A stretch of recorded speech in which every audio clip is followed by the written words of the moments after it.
I thought you were a Fed. I thought you were a Fed. I was a Fed. Yeah. I'm not a Fed. You are watching two federal agents interviewing each other.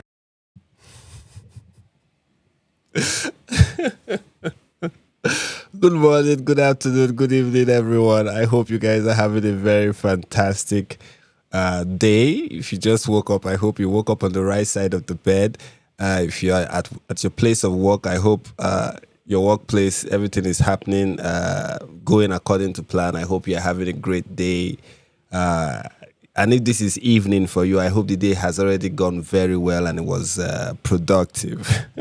That intro was very interesting. That intro clip, very interesting intro clip. I want to play it again. Let me just play it again just for the heck of it. Okay, let me play it again. I thought you were a Fed. I thought you were a Fed. I was a Fed. Yeah. I'm not a Fed. You are watching two federal agents interviewing each other. All right, yeah. I just wanted to play it again, just to hear it again. It's it's a very comical clip. Anyways, yeah. We are talking about Carlson. We finally have to talk about him. But before I jump into it without doing the necessary, let me do the necessary, okay? Please smash the like button. 15 of us that are watching right now, I want us to smash that like button, destroy it, demolish the like button. Especially the one in the live chat. Let me see the love just floating in the air. Just that love. I want to see it in the air. The one in the live chat. Let us have love in this building right now. Because we are talking about love. Okay, we are preachers of love. So let's keep the love preaching going. Okay, smash the love button. And share the link to this video to every of your friends and family. Every friend and family member that you know. Just, let them all know that we are live. And let them come. Even if you have Groiper friends, let them know that we are here and we are reviewing their hero, Nick Fuentes. And we are talking about him. Usually, whenever you have live streams about the Groipers, they always gather. It's like an army. They hear about it and then they gather in the live chat. But I've only seen one so far, just one. So I hope to see a lot more of them. You guys are welcome to my live stream. One thing I like about the Groipers is how chronically online they are, so it helps to when you're making online content and your primary audience are the Groipers, you are destined to do well, okay? Because people are chronically online, they have nothing going on for them in their life, so they always have the time to just, even if you are talking for 10 hours, they will listen to you. Trust me, they will. That's how Nick Fuentes was able to recruit a huge portion of them and make them feel like he speaks for them when in reality he doesn't. Or maybe he does. Maybe he speaks for them. Maybe that's what it means to be a disenfranchised incel, which is something that Nick himself has tried to identify as in the past. Anyways, welcome everyone. We are going to be talking about Carlson. We are going to be talking about his interview with Nick Fuentes. Okay, that's what this live stream is about. Before I go further, let me let you guys know that by 8 p.m. Eastern Standard Time, that's 1 a.m. GMT, 2 a.m. GMT plus 1. That's for those GMT, and 2 a.m. GMT plus 2. That's for those who stay in South Africa and those who stay in Israel. I will be on Jay White's Jay White podcast. I will be there live. I want you guys to come watch us. It will be very interesting. I want every one of you to be there, be present. I want my people to be there. I want to be seeing familiar faces in the live chat. So yeah, I'll be there. It will be kind of late for those who are in this part of the world because it will be going on by 1 a.m. That's for those in Nigeria. But for those in the US, it will be going on by 8 p.m. So yeah, that is just one announcement I needed to put out there, and I look forward to it. I can't wait actually. Anyways. So yeah, let's talk about it. Let's talk about it. So what are my introductory thoughts about the interview and about the whole issue with regards to Nick Fuentes and Tucker Carlson? It's interesting. The interview is interesting. There are many people who are angry about it on social media, and many of them who are actually angry about it. You can tell. Let's be honest. You can tell that many of them have not really watched it. Okay, some people have said that Tucker Carlson did not push back or criticize Nick Fuentes in the interview. He did. Maybe not the way he did with Ted Cruz, but he did nonetheless. and not in the way you want him to, but he did nonetheless. Okay, there were some pushbacks, and we're going to look at the pushback. In fact, that's what I want this entire thing to be about, the pushbacks, and what exactly the pushback was about. Okay, that is one. And I strongly feel like that one of the goal of Tucker Carlson in interviewing Nick Fuentes, or maybe perhaps that was his goal, but I don't think it was achieved. But I think one of his goals, if we are to assume people's motives, now I don't think I am in any way, I can effectively do that. We can all speculate. We don't know what is going on in people's minds.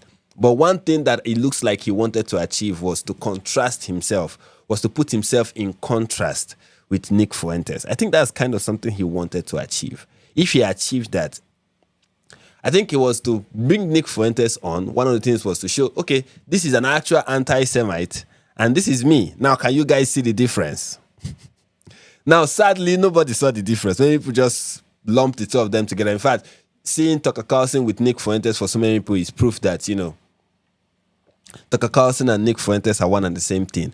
But if you listen to the interview, you see Tucker Carlson kind of skillfully, in a very subtle way, try to show that he's different from Nick Fuentes and try to gently show that difference.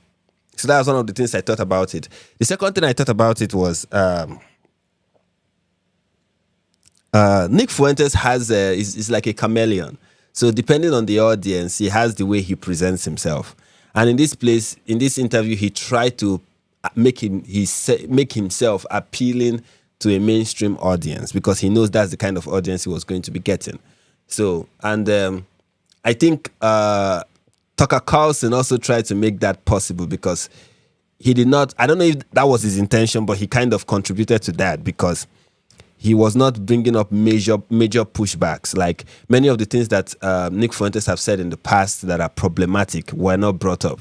Many of the things that he believes and holds to be true as recently as yesterday we are not brought up. You know, it was just a mild conversation about basically things that everyone involved in the conversation would agree with. That was kind of what was going on. And I don't understand why, but that was how the conversation chose. That was how it went. At the time of this live stream, the video, their conversation has had 4 million views. So Nick Fuentes is soaring in popularity right now. And some people will say Tucker Carlson has contributed in that popularity. And perhaps that's the case, especially when you're asking him easy questions, softball questions. You're not even posing the real criticism that he needs to be faced with. Now, one of the reasons why I feel Tucker Carlson himself did not bring up so many of the things that many people want him to bring up in a conversation with Nick Fuentes is that I think the both of them agree. You see, it's the same thing with when Tucker Carlson interviewed Vladimir Putin, or when he interviewed the president of Iran. People will be expecting Tucker Carlson to pose certain questions, like, ask this question. Why didn't you ask him this? Why didn't you ask him this? Why didn't you ask him this? And I'm like, the reason why he doesn't ask any of these questions is because he doesn't see the objections that you see. He does not even consider the things that you consider as objections as objectionable. He doesn't see it as such. When you are like, he asks him why he has to go about the let's say when he was interviewing Putin, ask him about the destruction that is going on in Ukraine and why, and the fact that he was the one who initiated this and how he has been committing war crimes against the Ukrainians. Ask him about that. Tucker doesn't have an issue with that. Okay, Tucker doesn't have an issue with that. You think that is an issue, but for Tucker, that is not an issue. What is an issue for him is America's involvement. So he goes to an interview. Tucker Carlson approaches an interview with an agenda in mind. And he steers that interview around that agenda. And anything outside of that agenda is not important to him. When people understand that about Tucker Carlson, maybe they will just realize, okay, there is no point in trying to say, why didn't he ask this? Why did he ask this? Why did he conduct the interview like this? And why all of his interviews are agenda driven. And if he does not align with the agenda he has in mind for that interview, I don't think he's going to push back. In fact, some of the things you want him to push back on are things he even agrees with. Like when he was interviewing the president of Iran, the goal of that interview was to make Israel look bad. The goal of that interview was not to make Iran look bad. So it is counterproductive for his agenda for him to pose a question to the president of Iran that will make Iran look bad or make the regime in Iran look bad. That was not the goal, you know. And so, yeah, that is one thing to keep in mind when it has to do with Tucker Carlson and how he approaches interviews. And another thing is I have gone past being offended by some of these things. Like, you know, yesterday, not yesterday, the day before yesterday, when we looked at Candace Owens' new ramblings about Charlie Kirk and Turning Point USA, I was like, I've gone past being outraged and angered by what is happening. Like, for me, it's just entertainment at this point. And the reason why I see it as such is because it's entertaining. Okay, first of all, it is entertaining to watch the whole thing, to watch Tucker Carlson do what Tucker Carlson is going to do, and then watch people try to explain to those who have decided to be blind that, look, what Tucker Carlson is doing is dangerous. Like, it's a case of people, Tucker Carlson will do things that are outrageous. People will willfully turn a blind eye to those things.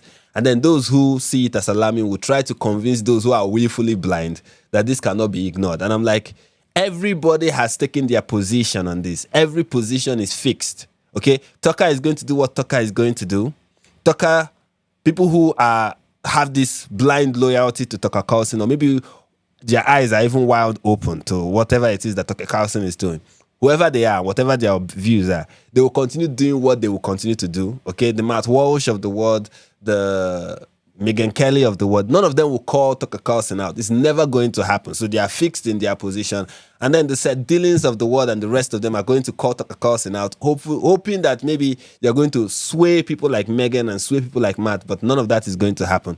So it's just every character is just fixed in their position and will do whatever they are going to do. And it's just fun to watch the chaos unfold at this point. For me, it's just fun because that is what is going to happen. I don't think at one point Tucker is going to be like, okay, I have listened. But like, do you even imagine that will happen in the future? That Tucker is going to be like, you know what? I have seen the error of my ways. I've seen that many of the criticisms that I have received are legitimate, and I've changed. And now I want to be less, ridiculous in my view on geopolitics and all whatnot. You think that is going to happen? I don't think so. Or you think someone like Megyn is going to tomorrow wake up and be like, you know what, now it's time for me to criticize Tucker. Here is where he crosses the line. I'm going to call out Candace Owens now. I don't see that happening. Or you think you think any of that is going to happen, then, man, I hope it does for your sake. But I don't think it will. So for me, it's just entertaining at this point. It's just entertaining. But here is the optimistic view of all of this. When people like Nick Fuentes start becoming mainstream and the ideas that they postulate start becoming mainstream, so many people in America begin to panic. They panic because this is going to be the destruction of America. This is going to lead America down a dangerous path and all whatnot. But I don't think so. Remember when transgenderism and trans ideology and gender theory, it started as something small and then gradually became very big and became very mainstream. We all knew how this ideology started and how it blossomed and how it became what it became before, everybody attacked it vehemently. And now it is attacking it is like beating a dead horse, because at this point it's obvious to everyone the dangers of trans ideology, right? But for the dangers of trans ideology to be exposed, it first of all had to be mainstreamed. Okay, it had to become mainstream before it could be exposed for what it is. And I think that is what is happening with the alt-right and these conspiracy theorists and the Candace Owenses and the Nick Fuentes of the world. For them to become the new trans ideology, they need to first of all be mainstream. And I know it's hectic, it's stressful, it is worrisome, but I want to give you this message of hope that when you see an idea like this, a dangerous idea like this become mainstream, it is about to be destroyed. So praise God, okay? When you see it become like this, know that the end is near, okay? One thing I love I used to say this with my wife. I say, whenever God wants to destroy someone or something, the first thing he does is make it popular, so that the destruction will be glorious. So that for days, for years, people will be talking about it, talking about how this idea was defeated and how it was defeated monumentally. So when I see the likes of Nick Fuentes becoming popular, and the likes of Candace Owens and Tucker Carlson, lending their voice to dangerous ideas, and these ideas are becoming platformed in the mainstream, I see an idea that is about to be destroyed, that's about to be dealt a very fatal blow. Now I get that other concerns that may arise from this is this going to delegitimize American conservatism? Is this going to make right-wing America become radioactive such that they will lose political power? Maybe. If that's what it will take, so be it. But beyond just being partisan, sometimes you need to be anti-bad ideology, that you'll be willing to see it crumble no matter the effect of what that crumbling may look like. Because, you see, far-right ideology is going to crumble. It must crumble. It must crumble.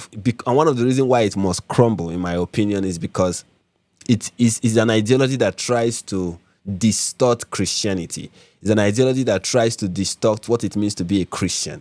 And many of those who hold the idea claim to be doing it in the name of the Lord. And that's one kind of bad idea that God hates. Okay, it's okay if you are spreading your bad idea in the name of Zeus, or you are doing it in the name of Krishna, or in the name of Allah. Do it for whatever reason. But when you bring the God of the Bible, when you get him involved, and you are doing it in Jesus' name, it is more annoying. And it deserves, like, the defeat and the destruction of it is more deserving, and it's going to be more monumental. So that is, for me, that is the hope in all of this. So keep all of that in mind as we go through this, and let us all try not to get triggered by Nick Fuentes. Because the first thing we are going to do in this live stream is look at some of the things that Nick Fuentes has said in the past. Because now we are looking at the polished version of Nick Fuentes. But we need to remind ourselves of who he actually is, and not be deceived. And not be deceived by the polished version that he portrays when he goes on podcasts like Patrick Bet-David and Tucker Carlson and Candace Owens and all whatnot. Even on Candace Owens, he feels at home. So, but here he is. So this is a thread on Twitter that was posted by Benny Johnson. Now, I'm not a huge fan of Benny Johnson, but I think he did a very good job with this thread. And in this thread, he put a couple of clips and posts from Nick Fuentes that shows you the kind of person he is. Just a snippet. For those who are wondering, who is Nick Fuentes? What is Nick Fuentes about? And why is it a problem that he was being interviewed by Tucker Carlson? Well, here is a brief introduction, okay? A brief introduction of who Nick Fuentes is. Okay, so the thread said, recently there has been some confusion about who Nick Fuentes is. It's time for the authoritative deep dive. It's time for the authoritative deep dive on Fuentes. Disturbing videos of Fuentes have surfaced. Fuentes claims he's being smeared and taken out of context. Let's let Nick speak for himself. So the first thread here says Nick Fuentes is a racist. Fuentes was at the Charlottesville white supremacy and Nazi march. Fuentes posted just hours after Heather Heyer was killed that the event posted just hours after this person was killed that the event is incredible, and said you will not replace us, and that a tidal wave of white identity is coming. So yes, the first thing you need to know about Nick Fuentes is that when you're talking about the Charlottesville protests where white supremacists were holding kitty touch and saying Jews will not replace us, blacks will not replace us, Nick Fuentes was one of those people, was in the crowd. And here is his tweet from 2017, August 12th. Wow, what an incredible rally here in Charlottesville. We took mace, pepper spray, feces. They sent in the National Guard, counter-protesters, and had the governor declare a state of emergency, all to silence us. They know the stakes. You can call us racist, white supremacists, Nazis, and bigots. You can disavow us on social media from your cushy campus reform job, but you will not replace us. The ruthless transnational elites know that the tidal wave of white identity is coming. And they know that once the word gets out, they will not be able to stop us. The fire rises. So this is Nick Fuentes on the 12th of August, 2017. Okay? This is him from that time. This is Nick Fuentes. This is another thing from Nick Fuentes. This is a video, so let's just play it. It was better for them too, number one, but number two, who cares? Who cares? You know, What he's talking about is segregation and, how blacks were treated under Jim Crow. And he's saying, who cares? That it was better for the blacks too. It was better for them. So who cares about segregation and the bad things that happen under segregation? Like, okay, so what? Who cares?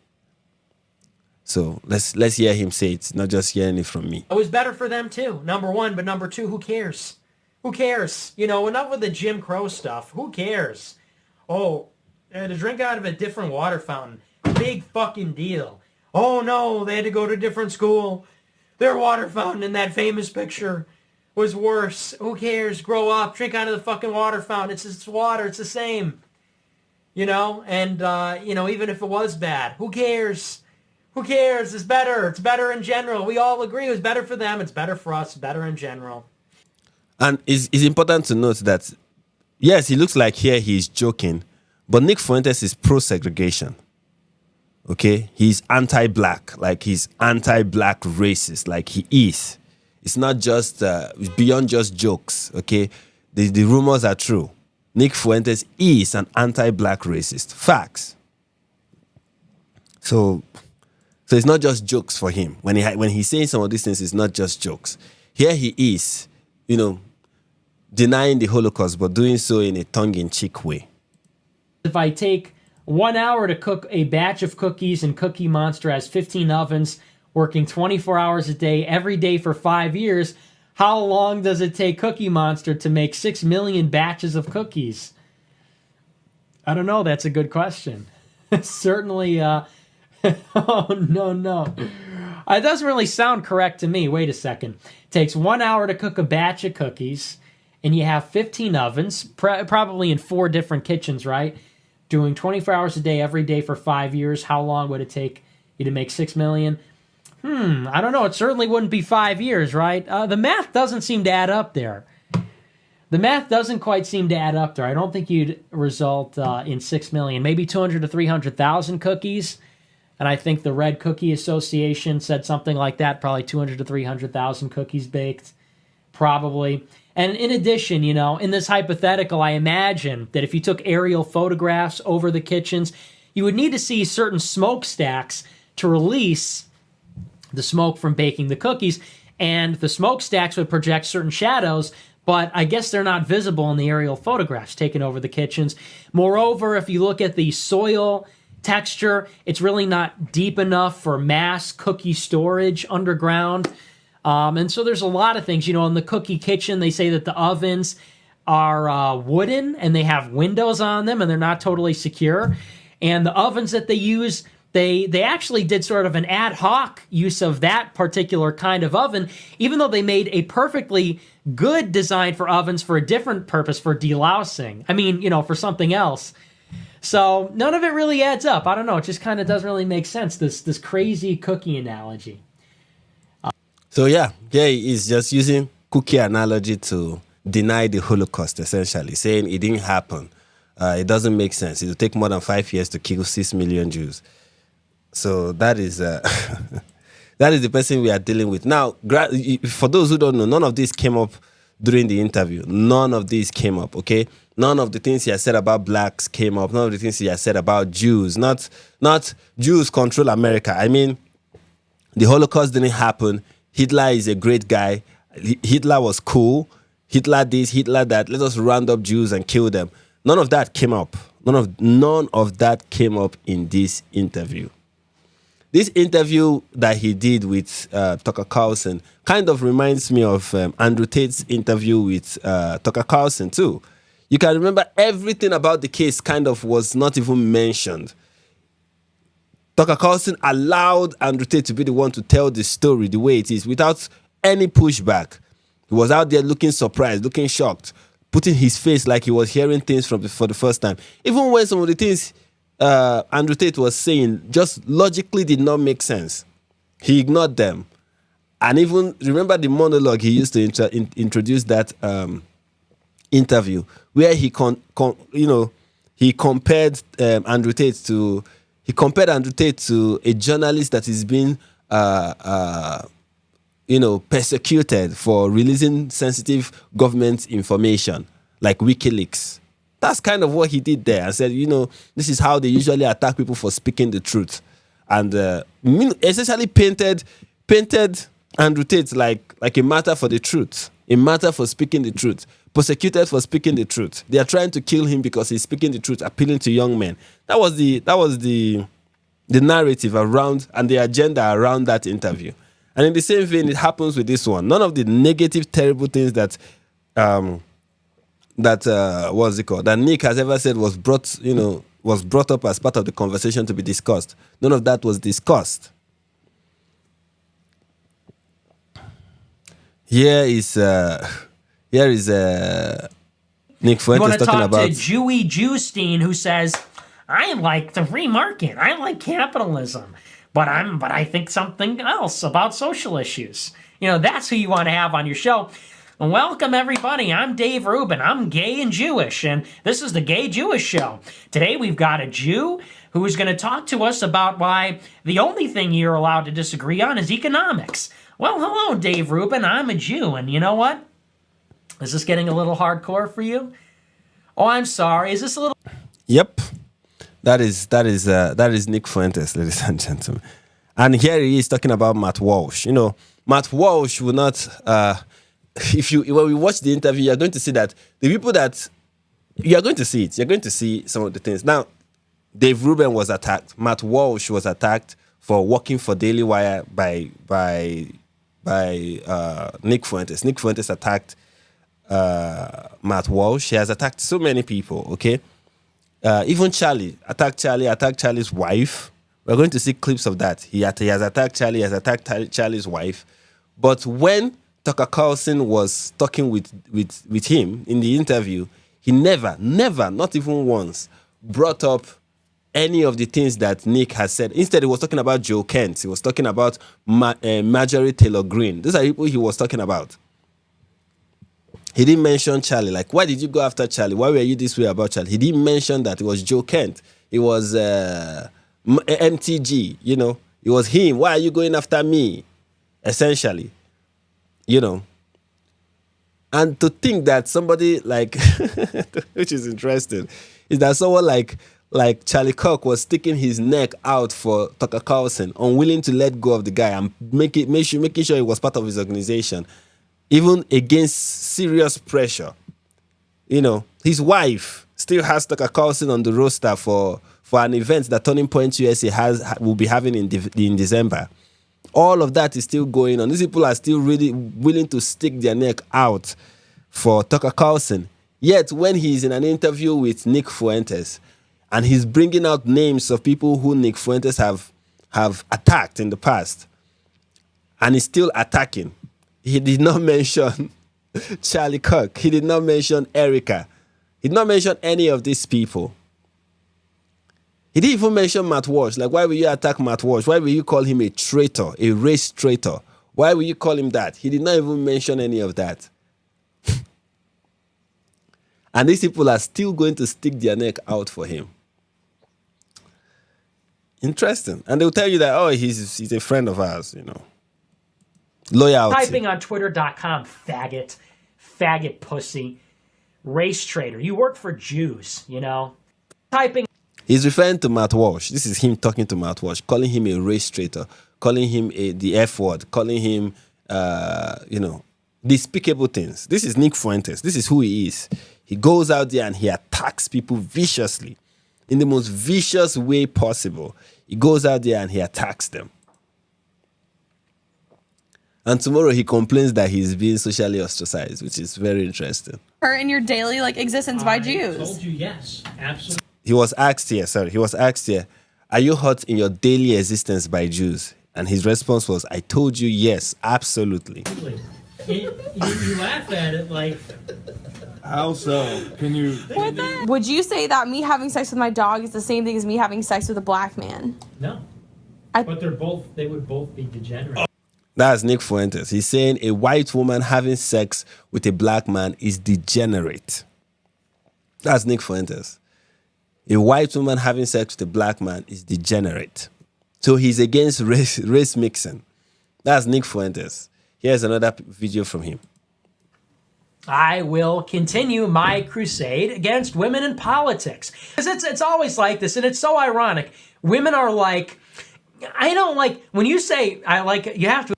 He's against, this is him just reminding us that when it comes to women in politics, he's in favor of, women not being part of politics, women not voting, repealing the 19th Amendment, and all whatnot. And here's some of the things he just has to say about women. Just wonderful things, of course. To affect the face. When you say to repeal the 19th Amendment, that offends me. That hurts my feelings. It's like, have you ever stopped and considered that maybe if you get offended, there's such a strong emotional reaction to political opinions you disagree with across the board? Maybe that's one of the reasons why you shouldn't be making political decisions. Yeah. Imagine that is coming from somebody who is so quick to go on a emotional outburst against anybody who doesn't agree with him and call them vicious names, okay, and call for their execution. That's somebody who can just go on a rant, emotional rant, screaming his lungs out, trying to bust the veins on his neck because people do not agree with him. That's somebody who will do that. And he believes that women are the ones who are emotional. And because they are offended by the fact that he wants to repeal the 19th Amendment, that is proof that they should not vote. If that applies to women, then one of the people you should apply to more than any other person is Nick Fuentes. But of course, he doesn't even see it. He doesn't see anything. Ever. That's what I want to say. But what I really said is, Mom, you're an amazing woman. What I really said is, hey, Ma, you're kind of the archetype of what I say women should be. The line is always this: I'm not attacking women. I'm attacking whores. You have no problems, right? I'm attacking whores. I'm attacking sluts, stupid, dirty bitches. Yeah. I will. The best words he has for women. That's Nick Fuentes. Let's keep this one and look at him talking about a black gay person. And this is what he has to say about him.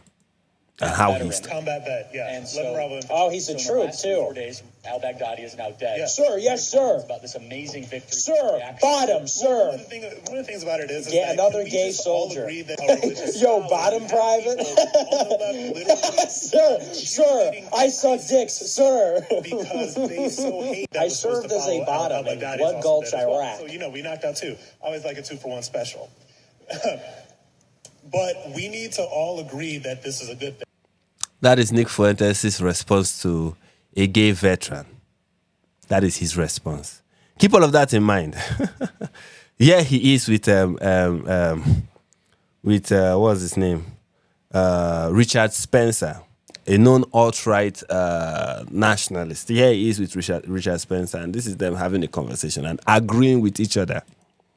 I think in a way it's almost redundant to say that you're a white nationalist. We know that the word nation almost implicitly talks about ethnicity. And so I think if I call myself a nationalist, it's almost implicit in that word that it's, America does have a heritage of being a European country. So, but that's really how I see myself. You are a racial identitarian. Is it your first approximation that Nick's view does not contradict your view?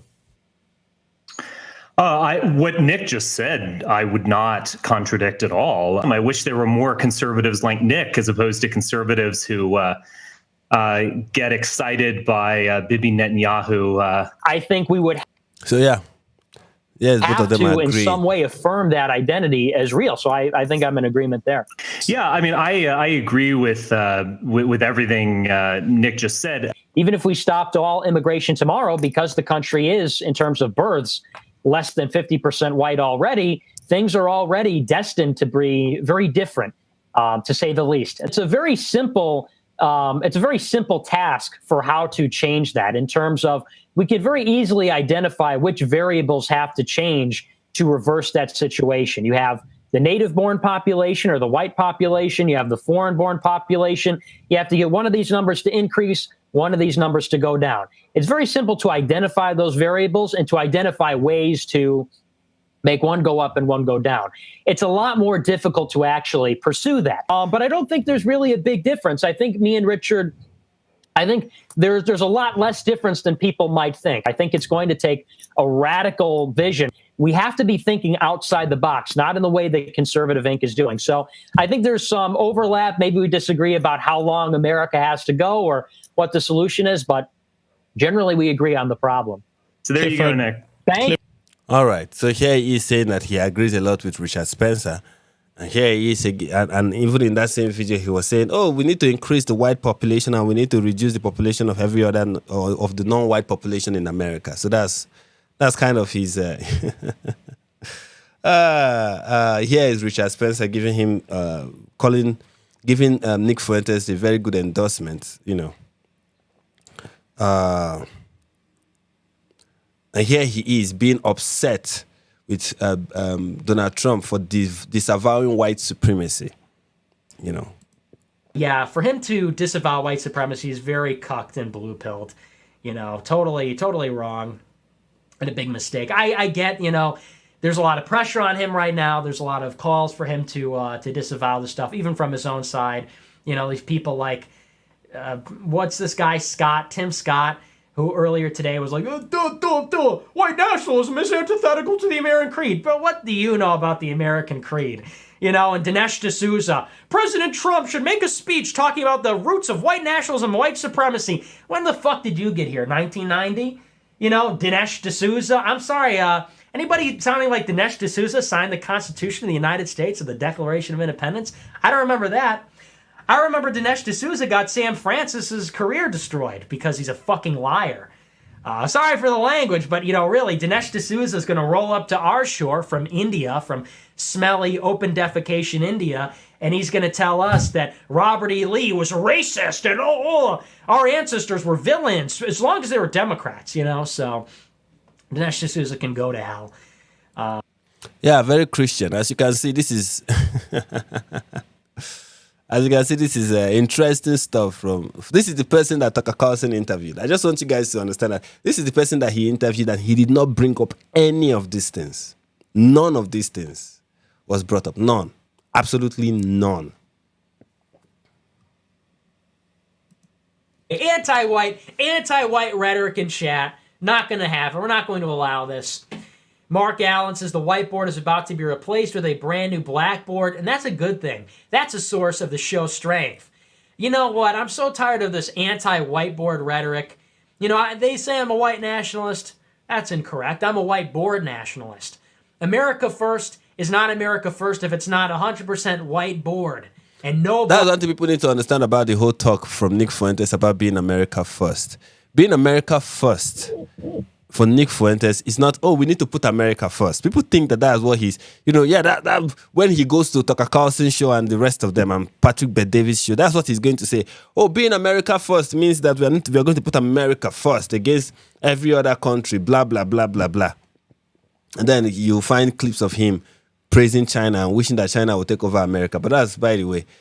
But at the end of the day, what you find out is that America first for Nick Fuentes is white Americans first. In fact, America only is white Americans only for Nick Fuentes. That is what it is about. That is what it is about for him. You know. Where does this end? Because I'm already, my brain is already, I don't know how many more of this I can take, but there are many more we need to look at. I just want us to understand who Nick Fuentes is exactly. Here's... No, man, if Antifa were marching down the streets and they were waving the banner of Benito Mussolini or Francisco Franco, I'd be joining them, frankly. If Antifa was waving the banner of phalangism, if they were waving the banner of Franco, and they were saying, you know, Catholic fascism now, I would join them. I would become a part of Antifa. I would welcome Antifa. Yes, take over the country. Storm D.C., take over the Capitol. Raise the banner of Mussolini and Franco and, you know, some notable others, right? Oswald Mosley, that would be a great thing. No, man, if Antifa were... But please, of course, he's going to tell you that, oh, all these things are just jokes that we are taking out of context. Okay, fine. But just put that in mind the next time you hear Nick Fuentes say something like, I have never called for violence. I've never promoted violence on this show. People who know me know that I have never been about violence. Just keep that in mind. Of course, we are going to see more calls for violence from Nick Fuentes. But, despite the fact that he was part of Charlottesville, let's ignore that part and just, he has never been about violence. Nick Fuentes is, just your normal nice guy. There's nothing bad about him. Here is Nick Fuentes talking about, how to make being part of the alt-right appealing to mainstream, to the mainstream, to mainstream America, to how to present it in the mainstream, how to present the idea of the alt-right to the mainstream. I don't listen, so I'm not familiar with the people on there. But the one fellow was saying, "Oh no, Nick defended ethnic nationalism and blah blah blah," and Mike was like, "Oh, so he believes everything we do, but he doesn't call himself alt-right." And it's right. like they just can't wrap their heads around the fact that like marketing is important. It's not. It's really not about the issues in a big way. So the reason why he's saying that the reason why he doesn't call himself the alt-right is because it is not good for marketing. Keep that in mind. This is Nick Fuentes, somebody who changes skin whenever it's conducive for him. He just camouflages himself and his ideas to what is suitable for whatever audience he's standing in front of. That is what he is about, and that is how he operates. That is who he is. In the sense that, like, the issue doesn't make the brand. The brand is almost a thing in itself. It's almost just as important about the issues. I don't think they can wrap their heads around the fact that they do not have a monopoly. The alt-right brand does not have a monopoly on talking about timeless issues like race and like. It's almost like high school where I don't want to call myself a part of their group. All right, we've had enough of that. Anyway, so yeah, that is like the first list of things we are going to watch from Nick Fuentes. There are a lot more we are going to look at that he has said in the past. And after looking at all of that, we're now going to watch that interview with. I want everybody to have this in mind so that when we get into the interview and you see my reaction, you understand where it is coming from. So yeah. But before we proceed, I want to acknowledge those who have been putting their money where my mouth is. Unusual AI, thank you for the super sticker. I really appreciate it.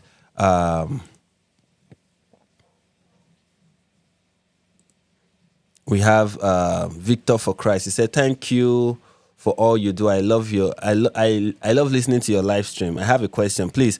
Why is it that Muslims that have been very over conservative beliefs always align with liberals? It is a bit confusing for me." Okay, first of all, I do not think that the Western idea of conservative or liberal applies to Islam. Like, Islam is a thing of its own. Okay, yeah, some of it you might consider conservative. Some of it you might consider liberal. Okay? So yeah, that is my view on just that. Now, why do they align with liberals, or most especially align with leftists? They are align with liberals and leftists because they are easy targets to be deceived and manipulated. Okay? Because on the left, ideas like tolerance, ideas like inclusivity, ideas of being anti-racist and fighting racism is kind of prevalent on the left, and it's easy to manipulate that. And the left is easily manipulated. They can be easily manipulated. So Muslims often align themselves with the left because it's easy for them to infiltrate the left than it is for them to infiltrate the right. Even though right now the likes of Dr. Carlson is kind of making Muslims believe that they have a home on the right, but that remains yet to be seen. But for the most part, the Muslims have always feel at home on the left because the left is more welcoming. Okay, for example, the left believes in identity politics. Okay, and Islam is identity politics. Okay, one thing you need to understand about Islam is that more than just being a religion, it is also a political ideology. It's a political ideology masquerading itself as a religion, right? So one of the things it believes in is identity politics. You have it in Surah, is it 98 or 96 now, that says the Muslims are the best of creatures and the non-Muslims are the worst of creatures. And then it tells you, Muslims, this is how you treat your fellow Muslims, and this is how you treat disbelievers, and how you should approach disbelievers. So it also creates that wedge between that identity politics of you are a Muslim, you are a non-Muslim, and as a Muslim, this is how you are to be treated, and as a non-Muslim, this is how you are supposed to be treated. So Muslims who already have that identity politics mindset find themselves easy to fit into leftist ideology, because then they can use their identity and give it the flesh of leftist rhetoric, like, oh, we Muslims are being targeted as we are being, to say this about Muslims is to be racist. To say this about Muslims is to be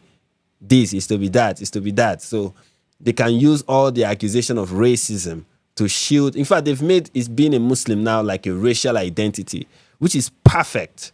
Is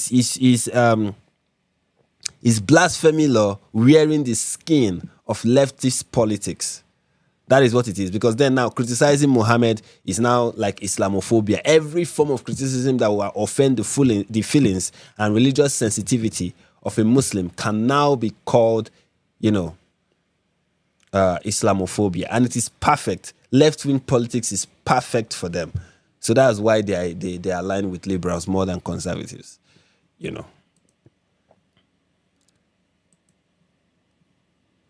Is there any other question?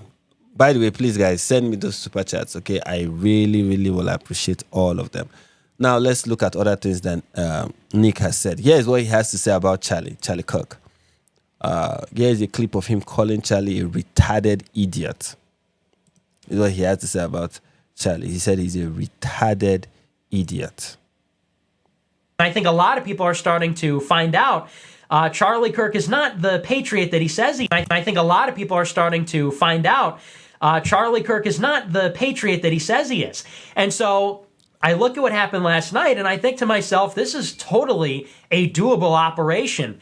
Charlie Kirk in the grand scheme of things is just some retarded idiot. The dog is terrified. I had to go upstairs and reassure him because I'm screaming at my screen, calling Charlie Kirk a bitch and everything. The contrast could not be more clear. Charlie Kirk is a totally unexceptional human being. A moral struggle that's happening on the higher dimension, right? Which is Christ versus the devil. Who does Charlie Kirk serve? Is he really a Christian? Is he really Christ-like when he supports foreign wars and Israel and all this? Look at the people he's taking money from. So the guy's a fake Christian. The guy's not a patriot. He hates our country. He's un-American. Let's focus all our firepower on Charlie Kirk. Why are we doing this? It's because Charlie Kirk is a fake patriot, a fake Christian, and he hates his people. He's anti-white. This is our angle. We talk about Charlie Kirk's dual allegiance to Israel. The almighty Oz, the massive head with the tiny face behind the curtain, Charlie Kirk, lording over the conservative movement. Remember, the goal is to expose the globalism, the fake conservatism of Charlie Kirk. People see that Charlie Kirk is not a real conservative. He is not a real nationalist. He is not a real Christian. And that is simply the truth. We humiliated Charlie Kirk last night. We took Gotham's White Knight. We brought him down to our level. We didn't exactly flip him, but we definitely humiliated him. We took one of their best and we made him a laughingstock. Charlie Kirk is not an honest broker, not a conservative. He exists, and Turning Point USA exists to control the conversation. Charlie Kirk was totally unhinged, and I think the guy has Asperger's, so he might have trouble with that. It has to play into this narrative, has to play into the framing that Charlie Kirk and Turning Point are not right-wing. They're not conservative. Charlie Kirk gets asked a tough question, and he reverts back to Israel, God bless Israel, Israel's the best, He malfunctions, he can't do it, because I think he has Asperger's. I believe that. We acknowledge that Charlie Kirk is not conservative. He's destroying the country, and we can all agree that we have to put a stop to that, right? Charlie Kirk is a retard and a coward, so we've got him checked on both fronts. It is worth mentioning that Dan Crenshaw, Charlie Kirk, I imagine these people, their IQs are like, 90, 95, something like that. These are not exceptional people. These are not intellectual heavyweights, right? Obviously, there's a big opportunity to humiliate Charlie Kirk in front of the president's son and demonstrate to the establishment that he is not in control. So that one is going to be a big one. This is stuff that we've been saying for years, that Charlie Kirk is a leftist, that Charlie Kirk is not a conservative. There is a real risk that at an organizational level we will cause problems for Charlie Kirk. And that is what he spent his life doing when Charlie Kirk was alive. Just fighting him in every way possible.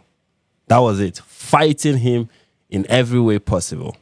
And what does Tucker Carlson do when they have this interview when he had this interview with Nick Fuentes? Does he bring up Charlie Kirk? Why did you attack him? What did he do wrong? Why were you viciously against him, calling him all sorts of names? Did he say anything like that? No. Did not happen in the interview. We'll look at the interview. So here is here is another one from Nick Fuentes.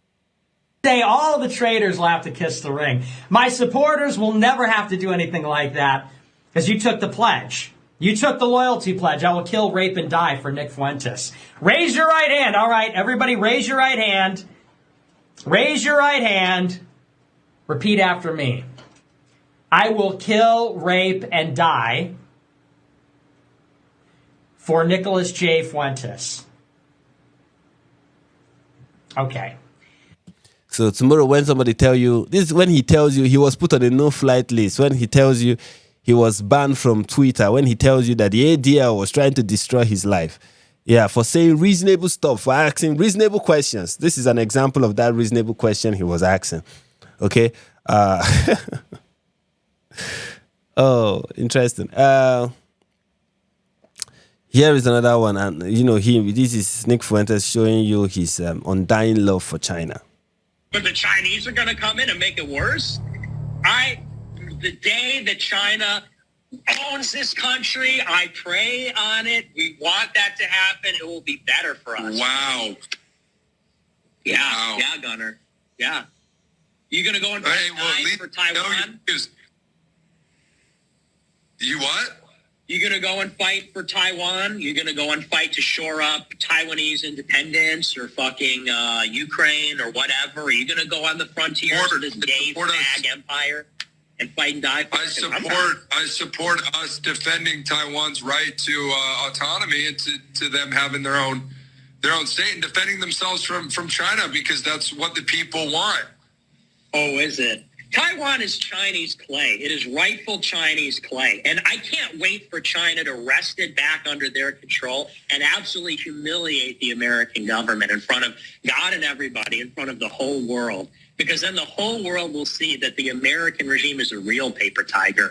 And then maybe, Yeah, that is being America first. Wanting America to be humiliated on the global stage. That is what it means to be America first. Put that in mind. Forces like the Taliban and Assad and Russia and China will finally begin to rise up and break the chains, break free from the sick, evil empire, which is what it is. Yeah, that is from the great and mighty Nick Fuentes. There's more. Here he is. Here is this one. This is a compilation from Milkbad TV. So let's listen to this one. I guess the word that I would use, I've been thinking about this a lot lately, is reassurance. Because I think there's a legitimate, need to reassure people. And this is kind of what I've been doing on these podcasts, that we don't want to harm anybody. We don't want to kill anybody. We don't want to harm anybody. Right. We just want to put America first. And, and I guess, remember, by to the putting extent America that I've been first, what does that mean? What does putting America first mean? We're just, all we talk about is just putting America first. Yeah, it's just, definitely. That is all Nick Fuentes talks about. Just putting America first. Who would not agree with that? Who has a problem with that? Any person who has a problem with that is an enemy of the country. Yeah. It reminds me of. I've forgotten the name of this terrorist group that operates in Congo. I think it's Congo. Is it Congo now? I think it's Congo. They call themselves the Democratic something. It's an Islamist terror organization, and they call themselves the something democratic is in their name. And I'm like, yeah, that's even Iran is democratic. That is how Nick Fuentes is America first. He's America first the same way Iran is democratic. He's America first that same way. He's America first the same way Turkey holds election. taken out of context over the years or things like that. I'm trying to set the record straight and say, you know, and I appreciate you've given me this opportunity. These are my real views. I'm not one of those haters. There is an occult element at the high levels of society. Let's not hear this part. I want to play the original clip of this partner that is about to be played. I want to play the original clip. There is an occult element at the high levels of society, and specifically among the Jews. So many of the people that are perpetrating the lies and the destruction on the country, they are evildoers. They are people that worship false gods. They are people that practice magic or rituals or whatever. And more than anything, those people need to be, when we take power, they need to be given the death penalty. Did you hear that? Straight up. Yeah, he's not violent. He's not he's not violent, but he wants people who he consider evildoers, people who worship false gods, you know, and all whatnot, people who do all of those things. He wants them that when he takes over, those people will be given the death penalty. That is Nick Fuentes, and that is what he advocates for. And I'm far more concerned about that than I am about even non-white people or mass migration.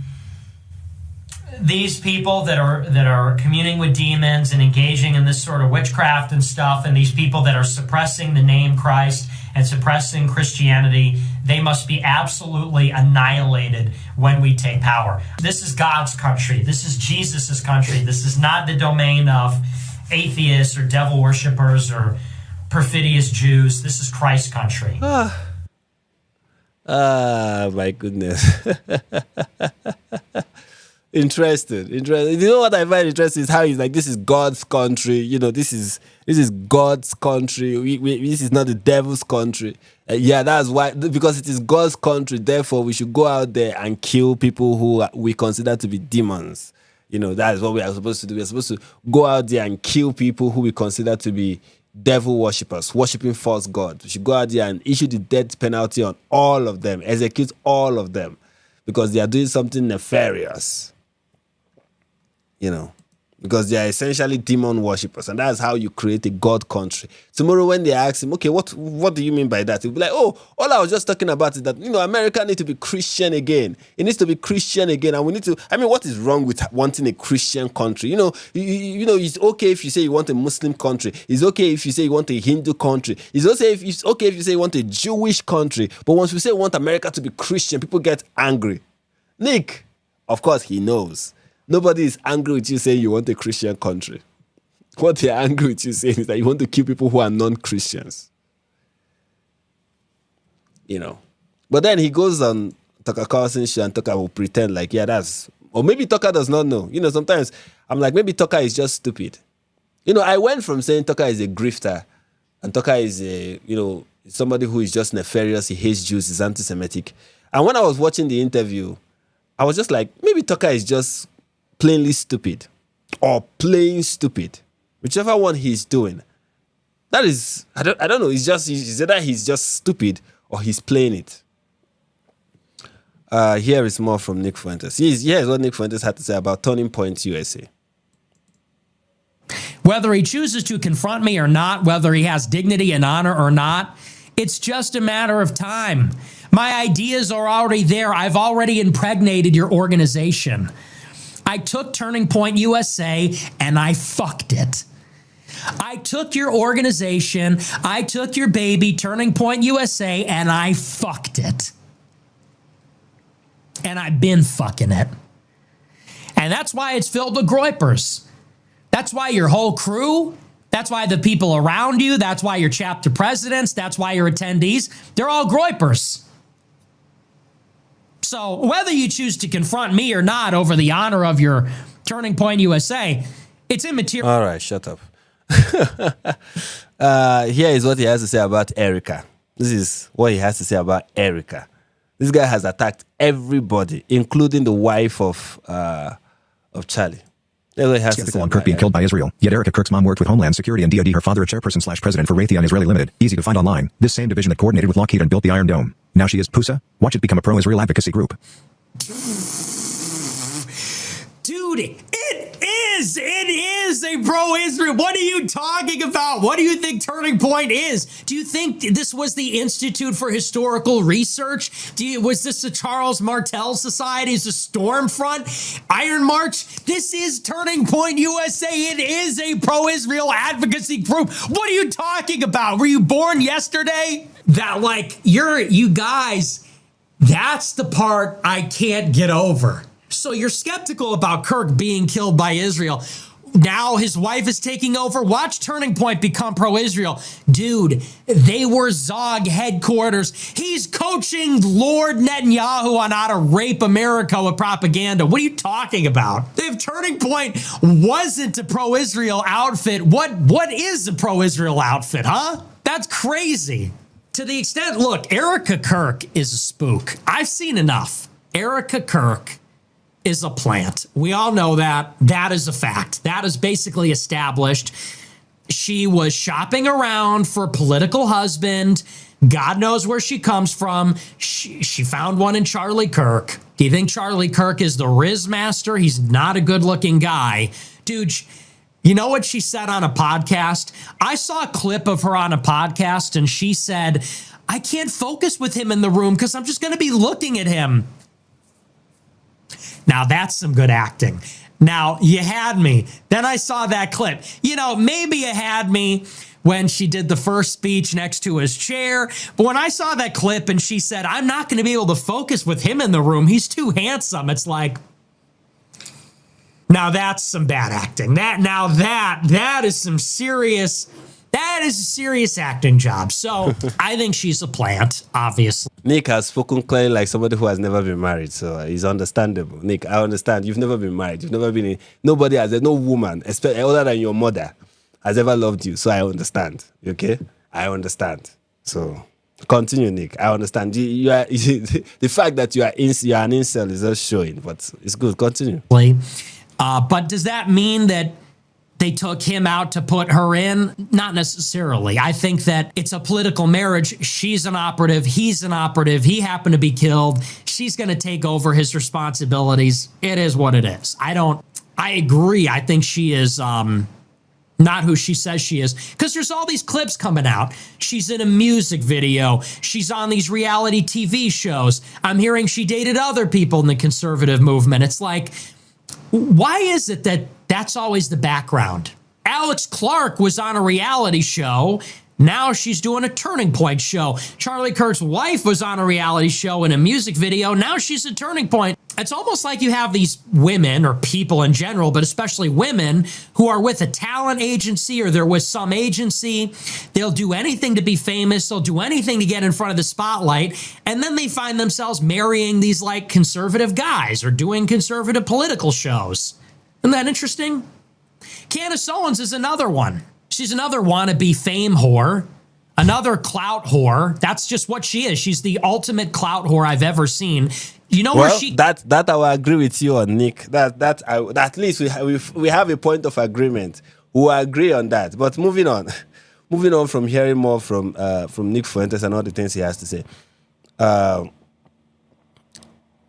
right. So that now that we've you know, at least I think I've given you an introductory course to who Nick Fuentes is. Now let's watch the interview. Let's start. I'm not going to start from the beginning, okay?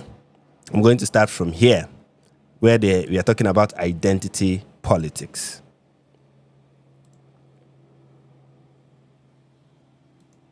But I also think there is like a true, not just principle, but like spiritual reality that we have to defend, which is God created every person as an individual, not as a group. No woman gave birth to a community. You see, this is Tucker Carlson trying to show that he does not believe in the identity politics that Nick Fuentes believes in, and recognizing that, yes, Nick Fuentes believes in identity politics. Are you seeing? This is him just recognizing that. Before we move further, I just realized that I had a super chat that I'm almost forgetting. And this is from Roswell. Thank you so much for the super chat. He said, what is white supremacy these days? Is it anything that benefits white people as a group? Or is it still people who think their race is superior to others? Social media have made me confused. White supremacy is Nick Fuentes and everything he talks about white people. Okay, maybe that's kind of like a huge generalization. White supremacy is the belief that the white race is superior, and Nick Fuentes believes that. In fact, he thinks it is a statement of fact. He believes that the whites are superior. He believes that white people have greater IQ. He believes that whites are better for society. He believes that America should be a white nationalist country. White supremacy it's not even about believing that it's not really primarily about believing that white people are superior, but wanting white people, especially in a country in any country, especially in America, wanting white America to be a white-only country, or wanting every European country to be white-only. White-only. No other ethnic group, none whatsoever. Every other ethnicity should be kicked out. It should be white-only. We should have a white-only country. No race mixing. Many of these people are against, like he said in one of the videos we saw, where he said that white women should not sleep, that a white woman sleeping with a black man is degenerate. That's a degenerate behavior.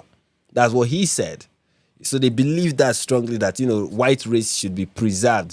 The Aryan race should be preserved. White people will not be replaced. They believe that the white people are being attacked. And for white people to survive this attack, they have to band together and be racist against every other group and to discriminate actively against every other group. He's pro-segregation.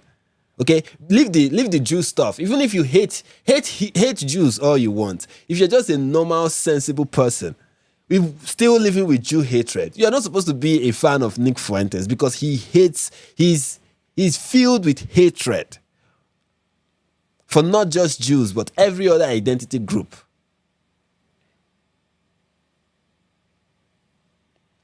So it's good to keep that in mind. Nick Fuentes is the OG white supremacist of our time. All right, let's listen to Tucker Carlson try to make the case for, people are inherently not their identity, they are not their tribe, they are individuals, and that's the biblical principle. So let's listen to Tucker make that point. Hate that kind of thinking, Yes. right? Collectivist thinking like that. That's identity politics. That's what Dave Rubin engages in. That's why Dave is like just a child. Like, you don't pay any attention. What is that? Give you an example. What example what example is out there of Dave Rubin playing identity politics? Now, I'm not saying Dave Rubin is like a great guy on the conservative side. I don't listen to Dave Rubin. I don't. But if you're going to accuse Dave Rubin of something, at least quote him. Say, oh, remember that one time he said this. Not Dave Rubin is about identity politics. Dave is not, as far as I know. If you have something to demonstrate that, show it, instead of just accusing people. And that's one thing I've learned about Tucker Carlson. You're going to see him do it in this live stream. In this interview. Just like you see him do in many other videos you watch from him. There's many of his recent videos and interviews. Tucker Carlson says things that he make factual claims. Most of his factual claims, if not all, are made in an environment where he will never be challenged. And he's going to shy away, run away, ignore, avoid every situation where his view is going to be challenged. That is Tucker Carlson. You see, Tucker Carlson will never defend his views. He will never. With serious people who can, he will never. Tucker Carlson will never have a debate with Ben Shapiro. It will never happen. Tucker Carlson will never go on trigonometry to defend some of the things he has said. Tucker Carlson will never, and trigonometry people, the people who are trigonometry, at least they are fair enough. Even when they don't agree with people, they are fair to them. He will never appear there.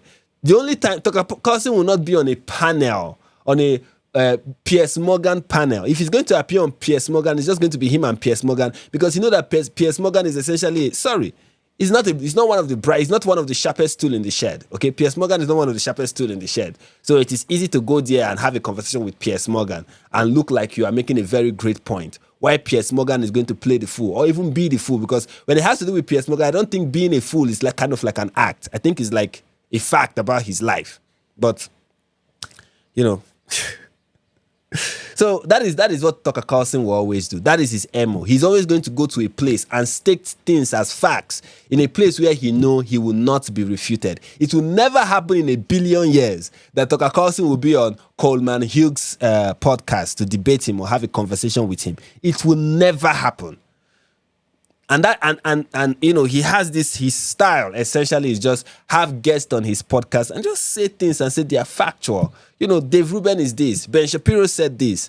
He will not give you any example of it. None of the guests on the show will be like, okay, give me an example of this happening. In fact, he's talking to people who already hate Ben Shapiro, so he knows that kind of statement will fly. You know, he's talking to Nick Fuentes. He knows that Nick Fuentes hates Dave Rubin. So he's going to be like, Dave Rubin engages in identity politics, because he knows that Nick Fuentes is not going to say, is that so? Give me an example of where Dave Rubin has been. No, it's not going to happen, because you can see with the way he's beaming, with the way Nick Fuentes is beaming, it's like, finally, yes, somebody is you know, attacking Dave Rubin. So that's one thing about him that is kind of annoying. You know, that's one thing about him that is just annoying. It's just how he says things that are lies, and he says them in an environment where he knows he will never be challenged. To Dave, because he's like shallow, but we're not going to be that, right? Or no? No, I completely agree with you.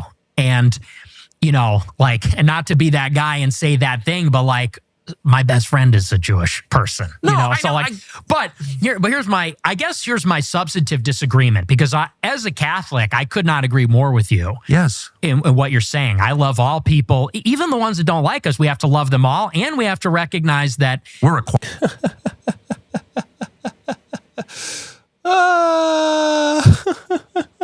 He's like, yeah, we got to love all people, even the ones we don't love them. But you know, as a Christian, we have to do that. But I will not do that, and I repeatedly have never done it in my life. Nick Fuentes has never shown grace to people he hates. Never.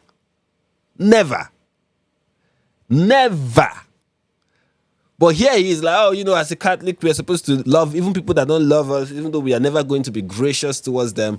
And we are always going to hurl insults at them. We are always going to, you know, call them demonic people, evil people, satanic people, people who hate their own race, people who are betraying their race, people who are race traitors. We are going to call them all kind of evil, despicable names that is undeserving. We are going to do all of that. You know, but you know, we are supposed to love. Yeah. I agree with you that we should love people who hate us. You know, we should love everybody, even those who hate us, and we should never see people as a group. We should see them as individuals. Blah blah blah. And then the next thing he says just shows you that he doesn't agree with you. You know, it's classic at this point. Like, if I ever get to have an interview with someone like that, and they're like, I agree with you, but, and then they say something that contradicts what I just said, I'll be like, how can you say that? Like, you don't really agree with me. Don't give me this lip service, I agree with you kind of statement, because you clearly don't. You cannot, these two things are mutually exclusive. You cannot hold these two positions. You cannot say that you believe that Christians should behave this way, and then you go ahead and behave the opposite. It shows that you don't believe it. And you see, with the whole I believe people are individuals, you realize that he does not believe in individual identity. Nick Fuentes sees people as a group, as skin color. Wired to. Yes. And especially Aquinas says the Jews are a witness people. And so they actually have special protections under the law, according to Catholic philosophy.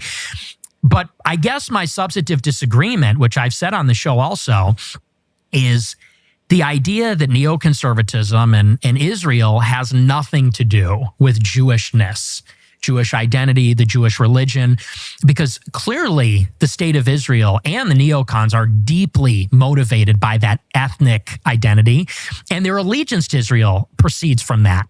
You know, the plan of greater Israel, the blood and conspiracy theory of greater Israel. Okay. Soil nationalism of Israel. Blood and soil nationalism of Israel. Essentially, he's calling Israel a fascist state. And I hope some people understand that. Well, he's used blood and soil. That is fascism. But, you know. It stems from this ethno-religion, which is Judaism. Well, this is, just BLM, the new version. This is identity politics. They're engaging in identity politics. I mean, that's just so obvious to me. But the problem in your response, I get what you're saying, but the problem in your response is it does not apply to every individual. No, and I would never say that. Okay. Well, I just think it's important to say that, not to kind of like dodge the accusations against you. My best friends are Jewish. Like, okay, I agree. Embarrassing, even though it's probably true. And it's true in my case, actually. But whatever. But because just that principle that we're all judged as individuals by what we do, that our faith, the decisions that we make, the way we live our lives, and God will judge every one of us in that way. And that's how we're supposed to judge. Like, I think that's true. Yeah, and I totally agree. But I guess the disagreement is you say identity politics like it's a bad thing. He doesn't agree. I totally agree, bro. But and then he goes back to the whole identity stuff. Jewishness is every Jew is controlled. Essentially, what he's saying is every Jew is controlled by this Jewishness. There's this Jewishness about a Jew that makes him, a problem. Even though I do not, people, you hear him say it, but he's going to. That's essentially what he's trying to say. I think identity is reality. Identity is a reality. Absolutely. You just can't have a country of 350 million this diverse where it's just like warring ethnicities, because then it's Rwanda soon. And, the people with the most force just kill the others. So like, you can't have that here. Right? Yeah. But I would say specifically as it pertains to, you. He says yes. I think have said. And then just watch the next thing that comes out of his mouth. That it's the neocons. And I think that neoconservatism, where does it arise from? It arises from Jewish leftists who were mugged by reality when they saw the surprise attack in the Yom Kippur War. Yeah, that's a lot of it for sure. But then, like, how do you explain Mike Huckabee, Ted Cruz, and there are a lot like that, John? The point for Nick Fuentes is that, I hear you. I hear all the things you're saying about how identity, we should treat people as individuals. But I believe what Nick Fuentes is trying to say, in as mainstream as possible, is that people's identity affects who they are. And that, yes, we should treat people as individuals, but people's identity, racial identity, of course, and ethnic identity affects who they are and is crucial to who they are. That is leftist talking point. That is so leftist. That is like, come on, Nick, you are a leftist. With that kind of mindset, that is not right-wing ideology. That's leftist. And that's what Nick Fuentes believes in. And that is what no matter how many times Tucker tries to push back on it, he's going to be like, I agree with you, but there's something about being a Jew. There's something about Jewishness, is how he's going to say it. There's something about Jewishness that is kind of suspect, that is kind of responsible for all the things we complain about the Jews or complain about Israel. All of our complaints about Israel, despite how frivolous and illegitimate they are, which, of course, Tucker believes all those things, that, there are legitimate concerns about the nation of Israel and how they are controlling America. And he's like, you see, all of that is linked to being a Jew. That even when you are even not, you hear him say, even when you're not a religious Jew, it still affects you. That's Jewishness. That's all part of Jewishness. And there's nothing that, it's just who they are. It's who these people are. Now, not all of them, but, Jews, especially the ones that are not self-hating like Dave Smith, Jews just have this, there's something just about them, that makes them not fit for American society, essentially. Bolton, I've known them all. George W. Bush, like Karl Rove. All people I know personally who I've seen be seized by this brain virus, and they're not Jewish. Most of them are self-described Christians, and then the Christian Zionists who are, Christian Zionists. Like, what is that? Right. And I can just say for myself, I dislike them more than anybody. Then that means Charlie. You see, this means that Charlie Kirk. That if this is true, now of course, sometimes when I listen to somebody like Tucker Carlson, I consider him somebody who plays stupid. So I don't know if he has even thought about what he just said and the meaning of what he just said. But if he really thought about it and he really means what he just said, what that means is that he hates Charlie Kirk, because Charlie Kirk Charlie Kirk was a Christian Zionist because he believed that Israel... What does it mean to be a Zionist? You know, Tucker Carlson always pretend like he doesn't know what words mean. A Zionist is somebody who believes that Israel has the right, that the Jews have the right to a state and Israel has the right to exist. If you believe that Israel has the right to exist, congratulations, you are a Zionist. Even if you believe in a two-state solution, even if you believe that the Palestinians deserve a state as well, but as long as you believe that Israel, the nation of Israel, has the right to exist and to defend itself, you are a Zionist.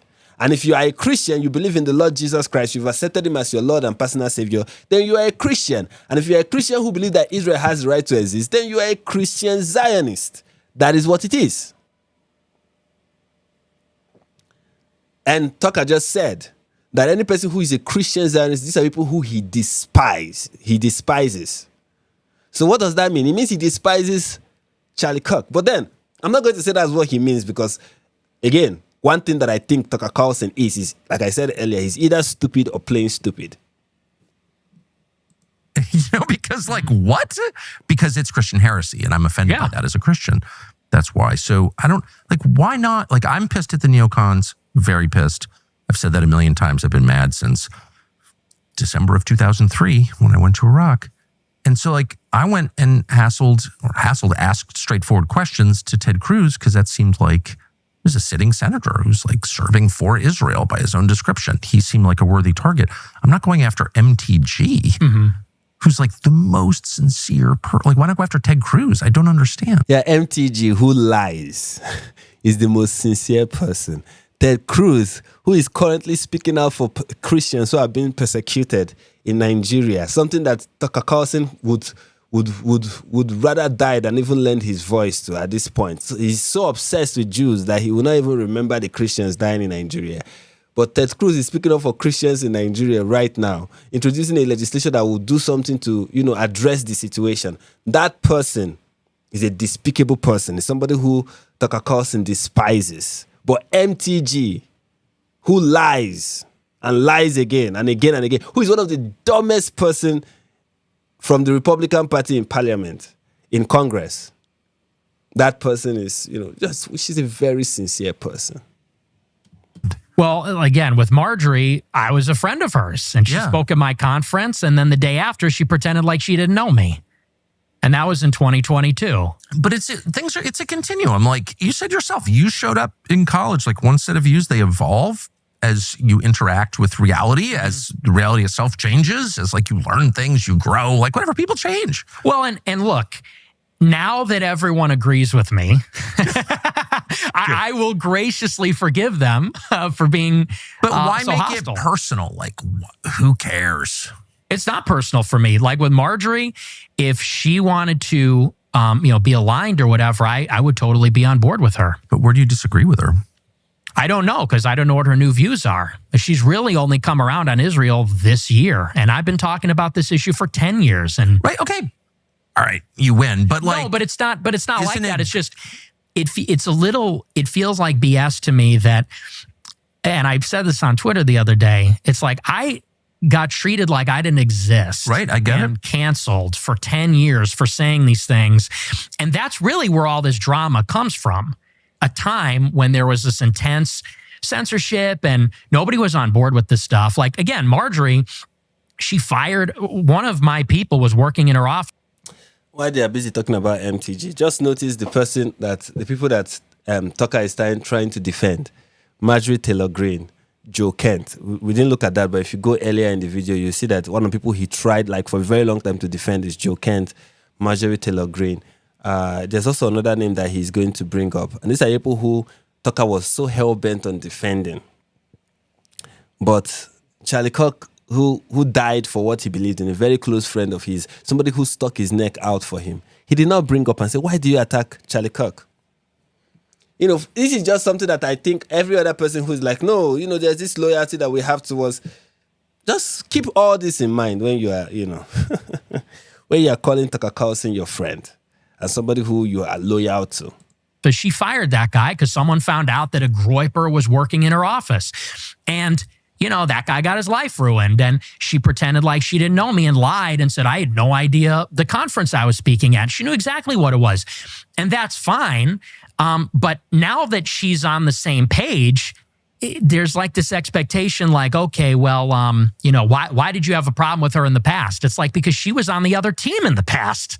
Yeah, well, so was everybody. Yeah, so now so are you. Yeah, so what? I mean, what? Why not? You want? It's got to be bigger than just like us, right? And it's not.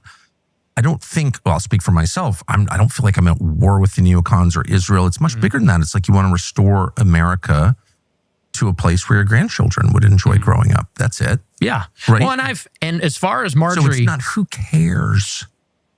I don't, you know what I mean? Like, okay, lots of people hurt if Dave Rubin called me tonight, which he would never do, though he has my cell, and said, I'm really sorry I called you Hitler. Like, I didn't mean it. You're raising lots of legitimate questions, which I think I sort of agree with or am thinking about in a deeper way. I'd be like, great. Yeah. Like, I don't care. And look, Tucker, that's why I'm sitting here, Right. I mean, because we had a contentious dialogue. Well, I thought you were a Fed. I thought you were a Fed. I was a Fed. Yeah. I'm not a Fed. But whatever, I don't care what people think. We showed each other a badge as we know we're all. No, but I thought you were a Fed because I was like, why not? It's not cucking to say you're not talking about all Jews when you oppose a foreign policy position. It's not. There's nothing liberal about that. It's just true. That's the Christian position, okay?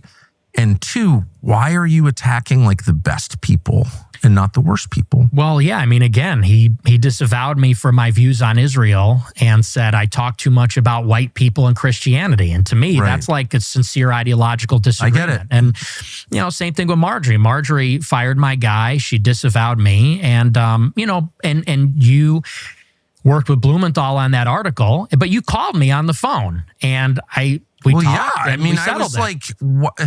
From my perspective, this is all so stupid and inside baseball and whatever, but for the record, I was like, first of all, who is this kid? I'm working at Fox News. I'm aware there's an internet, but I'm more out of it than you may appreciate. And I'm all right. I think I'm already getting bored. The whole Nick Fuentes is a Fed. Now let's fast forward a little bit. Let's get to this point. Because I'm already bored by the whole conversation. I wonder how people sat down and listened to this thing for 4 hours. I mean, how for 1 hour and there are like 4 million people watching this boring conversation. All right, what else? You're one of those people. One of the reasons I wanted to meet you is you're one of those people who is defined by clips. Yes. And I'm one of those people also. Yes. Right? So I get it. So I'm going to just shut up and you tell me what you actually believe. Yeah. All right, well, Nick. and listen, tell us exactly what you believe, Nick Fuentes. Now we're about to hear what Nick actually believes. So we'll all keep quiet and allow Nick to tell us what he believes. Who are you, Nick? What do you believe in? Let us know.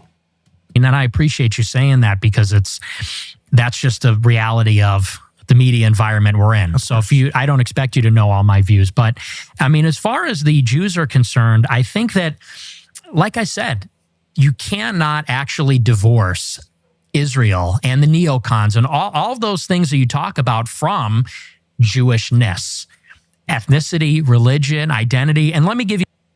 That is Nick Fuentes' position. What does he believe in? He believes that everything that you complain about Israel, everything you claim that Israel is doing, that it's not just Israel that is doing it, it's Jews that are doing it. And they are doing it because they are Jews. And not just Jews because they are religiously Jews. It's Jews because they are ethnically Jewish. It's both the ethnicity, the religion, it doesn't matter. As long as somebody is a Jew, that's why they are doing it. It's Jewishness that is responsible for everything. Don't you understand this, Tucker? He has said it like 15 times. That is his view when it has to do with the whole Israel stuff. He believes that it is the Jews, not just Israel, not just Bibi Netanyahu, not just Ben Shapiro, not just Bill Ackman, not just any of these 1 or 2 Jews. He believes that the entire... let me explain this to you. When I say something that a Muslim does, and I'm like, the Muslim is doing this because of Islam, that Islam, the ideology, is what births things like this, and we have to attack Islam, the ideology. And then somebody is going to be like, hey, Frank, you are saying this because you hate Muslims and because you have issues with Muslims. And I'm like, no, I even think that Muslims themselves are a victim of Islam, and they are the first people who need to be liberated from the shackles of Islam. I do not even think Muslims are evil because of their birth or whatever. I believe that it's the religion that makes them, that makes many of them who they are. And those who turn out not to be terrorists or terrorist apologists or those who desire to be terrorists is because they have a watered down version of Islam. That if they are following Islam authentically, if they are following the Sunnah, following the Quran, following the Hadith authentically, they are going to turn out as Osama bin Laden. Or at least they will support him, at the very least, support him, secretly or openly. That is what I say. And then I show you what the Quran says. I show you what the Quran says to justify my view. Now, someone like Nick Fuentes believes something similar, but worse.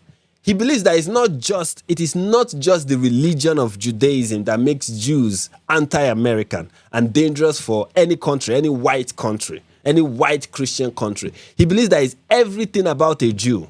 His religion, his history, his identity, everything about him makes him not fit for Western society. That is the Nick Fuentes position. And he believes that everything Jewish is problematic and should be eradicated from society, or at least suppressed and oppressed in society. That is the Nick Fuentes position. And no amount of we shouldn't treat people as an individual is going to make him change his mind. He believes that because of the history that Jews have, or the history of the Jewish people, their religion, their resilience, he's threatened by Jews. He's threatened by their resilience. He's going to say it. He's threatened by what they've been through and how that has shaped them into the people that they are today. He's threatened by them. He's threatened by their identity. Not because it is nefarious, but because it is glorious. Sometimes when he was even talking, I even perceived some form of envy. You listen to him as he's saying it. And you'll be like, nah, that is the conclusion. The problem he has with Jews is not Israel. Israel is my issue. It's just, sorry, I spoke like a Nigerian. It is smaller issue compared to the overarching issue that he sees as the problem in the world. Like a perfect example. So you say on your show that we need to treat Israel like any other country. And I sort of understand that in principle because Israel is another foreign country. Yeah. But Israel is unlike every other country in the sense... Do you see that? Keep listening. ...that because the Jewish people are in a diaspora all over the world, they're significant numbers of Jews in Europe, but also in the United States. And because of their unique heritage and story, which is that they're a stateless people, they're unassimilable, they resist assimilation for thousands of years. And I think that's a good thing. And now they have this territory in Israel. There's a deep religious affection for the state. It's bound up in their identity, the story of the Exodus from Egypt, the promise of the land, all these things. So let's say in the United States, for example, somebody like a Sheldon Adelson, he's not Israeli. Is he an ideological neocon? Does he believe in the promise of democratic globalism? I don't think necessarily. His heart is in Israel. And it's because he is a proud Jewish person. And I guess what I'm saying is that if you are a Jewish person in America, you're sort of, and again, it's not because they're born, but it's sort of a rational self-interest politically to say, I'm a minority. I'm a religious ethnic minority. This is not really my home. My ancestral home is in Israel. There's like a natural affinity that Jews have for Israel. And I would say on top of that, for the international Jewish community. They're extremely organized. And many of them are critical of Israel or Israel's current government or the project of Israel. But I guess what they have in common, unlike, let's say, like Singapore, for example, is that they have this international community across borders, extremely organized, that is putting the interests of themselves before the interests of their home country. And there's no other country that has a similar arrangement like that. No other country has a strong identity like that, this religious blood and soil conviction, this history of being in the diaspora, stateless, wandering, persecuted, and in particular, the historic animosity between the Jewish people and the Europeans. They hate the Romans because the Romans destroyed the temple. That's why Eric Weinstein goes to the Arch of Titus and gives it the finger and takes a picture. We don't think like that as Americans and white people. We don't think about the Roman Empire in 2,000 years ago. They do. Because you don't have that long of a history. You don't have that long history like they do. Big deal. But keep talking, Nick. Keep talking. And so I guess that's really, and I don't think that's me saying the Jews. I don't think that's me being hateful. I don't think that's me being collectivist. I think that's understanding that identity politics, whether you love it or hate it, whatever you feel about it, it's a reality that we live in a world of Jews and Christians, of whites and blacks. These identities mean something to us and they mean things to each other, and we can't sort of wish them away. And it feels like white people and Christians are the only ones that do that. There's no question about that. Okay, my response to all the things that Nick Fuentes just said. One, every ethnicity on the planet is unique. No two ethnicities are the same. Okay, and I'm not going to be like some people who are going to be like, oh, we should see people as individuals. Yes, to a great extent, people, you see, there is always going to be individual identity and group identity, okay?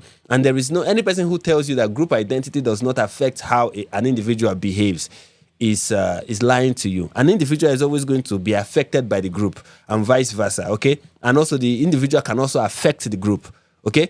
A group will affect the individual will affect the group. There is a mutual relationship going on between the individual and the group, okay? We think of ourselves in kind of who we are and where we are from and what we belong to, okay? And some people are, especially in the West, it's not something that is even common in this part of the world, in Africa, but I see it common in the West. So people have this kind of, their group identity is their national identity or their state identity. For some people, even in the West, it's still their ethnic identity. Like, trust me, if an Igbo person in America sees another Igbo person in America, there's this stronger affinity they will have towards that person who is Igbo because he's an Igbo person that is from Africa, okay? When an African who is like an African who migrated to the United States, not an African who is like African American, okay?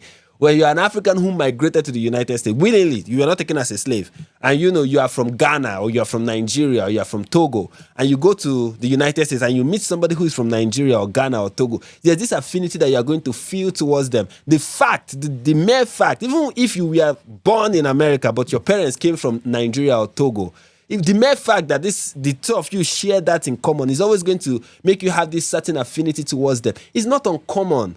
And there is nothing inherently bad about that you feel this strong affinity towards somebody who belongs to a particular identity marker that you share with them. There is nothing wrong with that, whether the identity is national or is ethnic.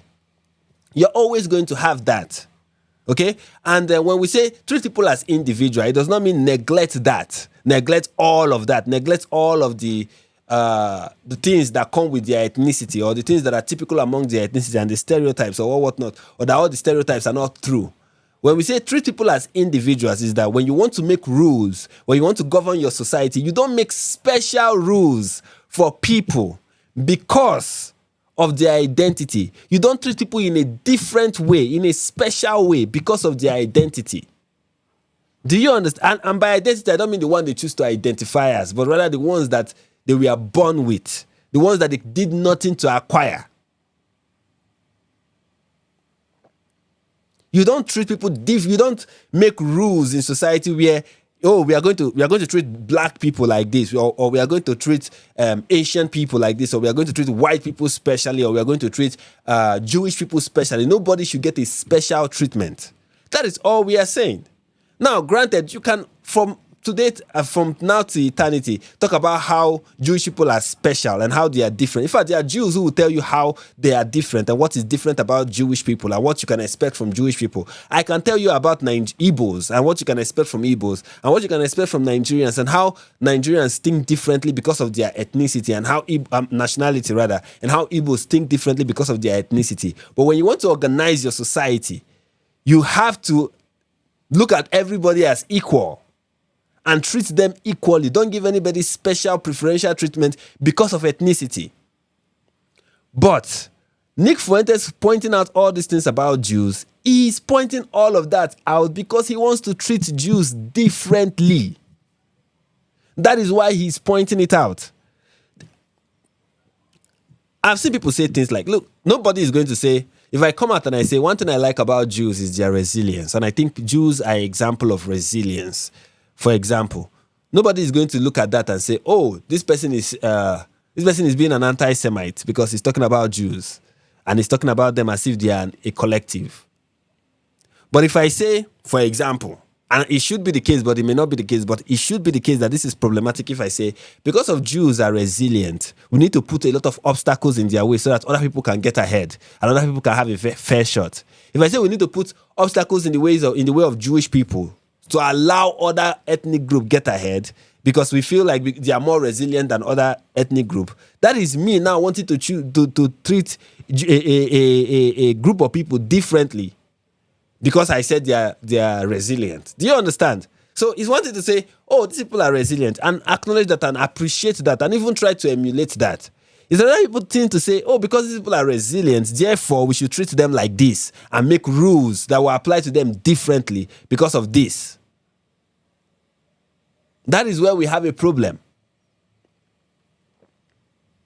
So if somebody like Tucker was really getting the points that Nick was trying to say, the real question he should have asked is, okay, fair enough. Let's say Jews have this unique history. So what? Every ethnic group you will find on this planet have a unique history. Their people are unique. The way they look at each other is unique. So what? And no matter how you scream about individualism, all you want, there's always going to be that collective element. The only thing you end up doing when you try to ram individuality is especially on a social level, not on a legal level or a governmental level. Like, it's good to treat people as individual on a governmental level. What I mean by that is when you are making rules in your society or the government is operating and how they want to operate, they have to treat everybody as an individual. Under the law, the same thing. Everybody is to be treated as an individual. Okay? There should be no form of discrimination or special treatment for people because in the law or in the government because of who their race or their ethnicity or their nationality. None of that should apply. Right? But when you want to do it on an individual level, when you want to push individualism on an individual level, that's where you're going to have problem. When you tell white people that they should not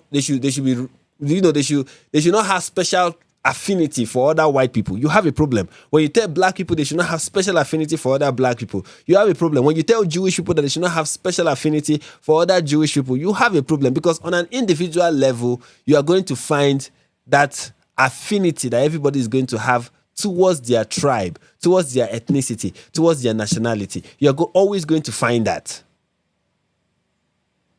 Now, fine, there are people who you will find who really don't care about it. Like, there are people who don't care if you are white, they don't care if you are black, they don't care if you are pink. They really don't care. Like, if you tell them, oh, I hail from the same village that you hail from, it doesn't mean anything to them. They're like, oh, congratulations. But it's not everybody who is always like that, and it's okay. The problem then becomes when you want to make political policies and rules and legal policies and rules that is based on this reality. That is where we all find this problem. Like when somebody's like, America is a white supremacist nation because white people want to hire other white people. I have no problem, honestly. I have no problem with a white person who says I only hire white people. I'm telling you, I have no problem with a black person who says I only hire black people. As long as it's not the government, fine. Do whatever you want to do. You have your reasons. If it's working for your company, continue doing that. The government should not force you to hire somebody you don't want to hire. And to fire somebody that for whatever reason you choose to fire them. I have no issue with that. The problem then becomes that in society you have, you see in society, especially in Western society, you see where it is okay for one group to do it, but not okay for the other group. Like you see people advocating for black-only spaces, but if they ever hear about white-only spaces, they're going to start shouting, white supremacy, white supremacy, white supremacy. You know, so I'm like, if it works, the problem with I only hire white people is that it may not help your organization. It may not. Now, it might, but if it does, fine, go ahead. If it doesn't, then you have to, the market itself will correct your behavior because you see it as non-beneficial. Anyway, I hope everything I'm saying is making sense, and I've been able to demonstrate just how the point he's trying to make is just, okay, so what? Your last point, for sure. One of the reasons they do that is because they've been taught to hate themselves. of course, since the Second World War. Another reason is, however, the reality of a multi-ethnic country requires you to sort of set aside community or group interests in favor of corporate interests, universal interests, national interests. And you have to do that or else it doesn't work. And so, I agree those attitudes. I mean, certainly in other parts of the world, people think this way, but you can't have that here. And so it's just important to remind everybody that, things may be generally true, but like, again, they're not always true. And there are people who just strongly disagree. And by the way, in the specific case of Israel, there are a ton of Orthodox who I know who are opposed to the state of Israel. They're more Jewish than Dave Rubin, a lot more.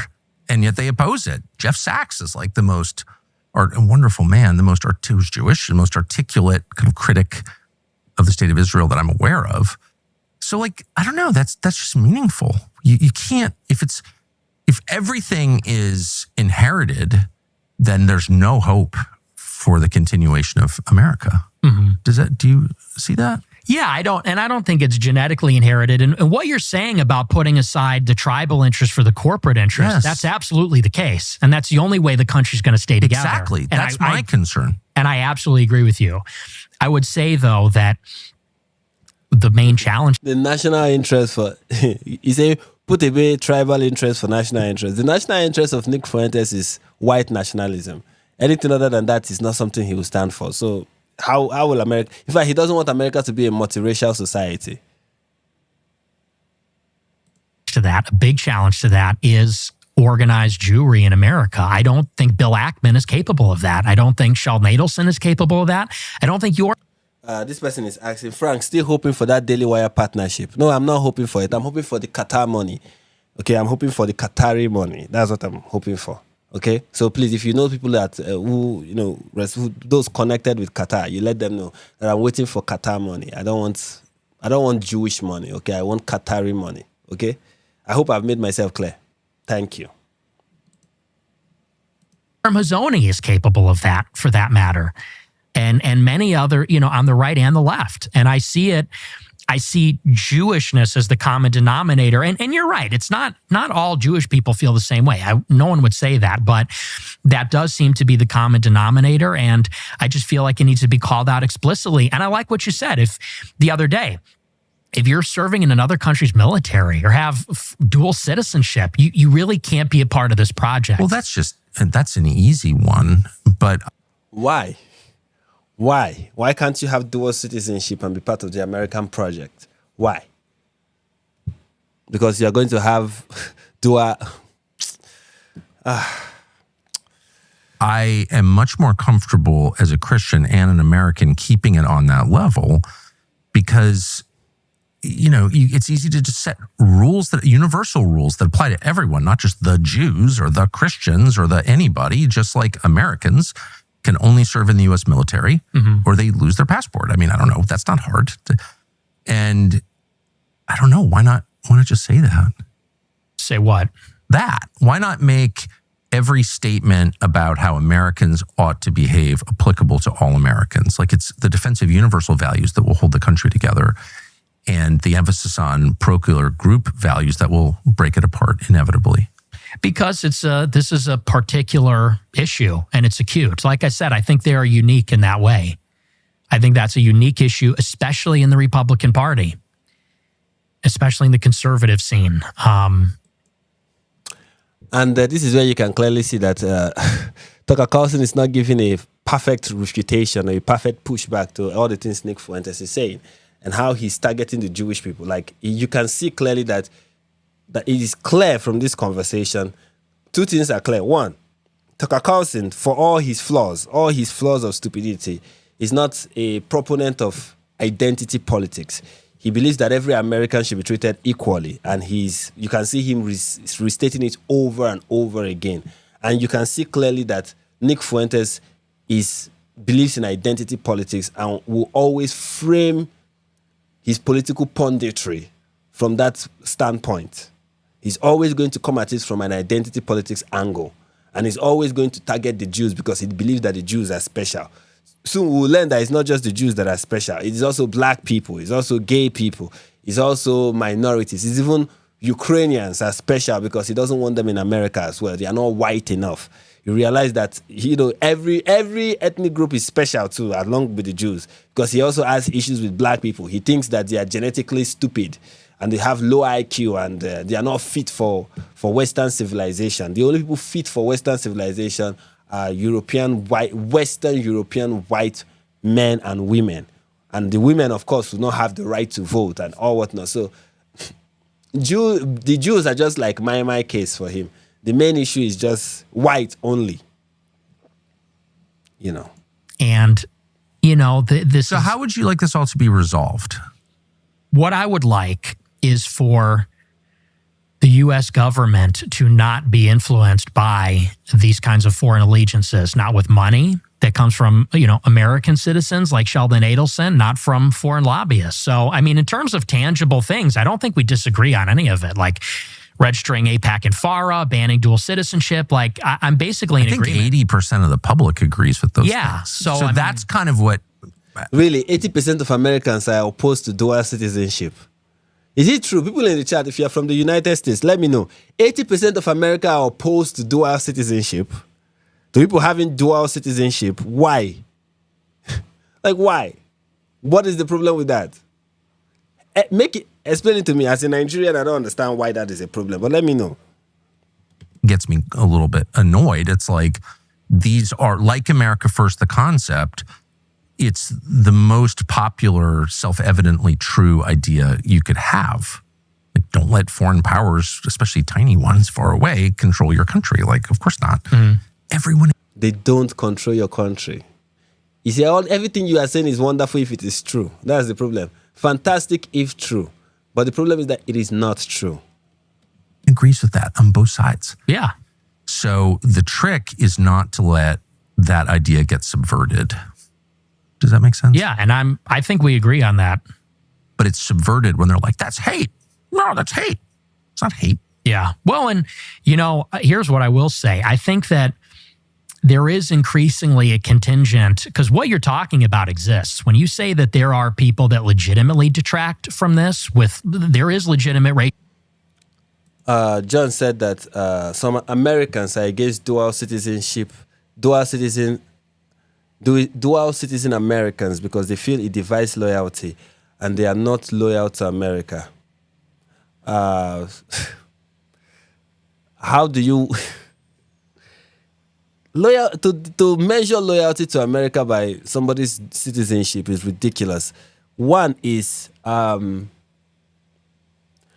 you should know that so many Americans are not loyal to the country. Like, you have leftists that want to destroy the country and they have one citizenship. And you have people who have dual citizenship that want to see the country prosper. They want to see the country do well.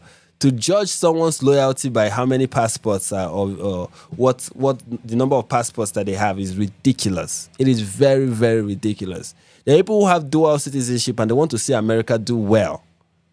They want to see America prosper. And there are people who have one and they want to see America burn. Someone like Nick Fuentes cannot go anywhere, yet he wants to see America burn to the ground so it to be replaced with white nationalism. That is what he wants. And yet, he's a bigger traitor to America. Nick Fuentes is a bigger traitor to America, as envisioned by the founding fathers, than many of the dual citizenship people he criticizes.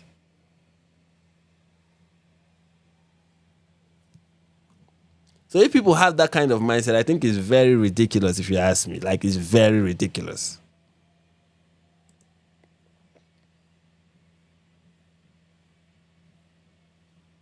Racial hatred out there. Big time. And it's growing.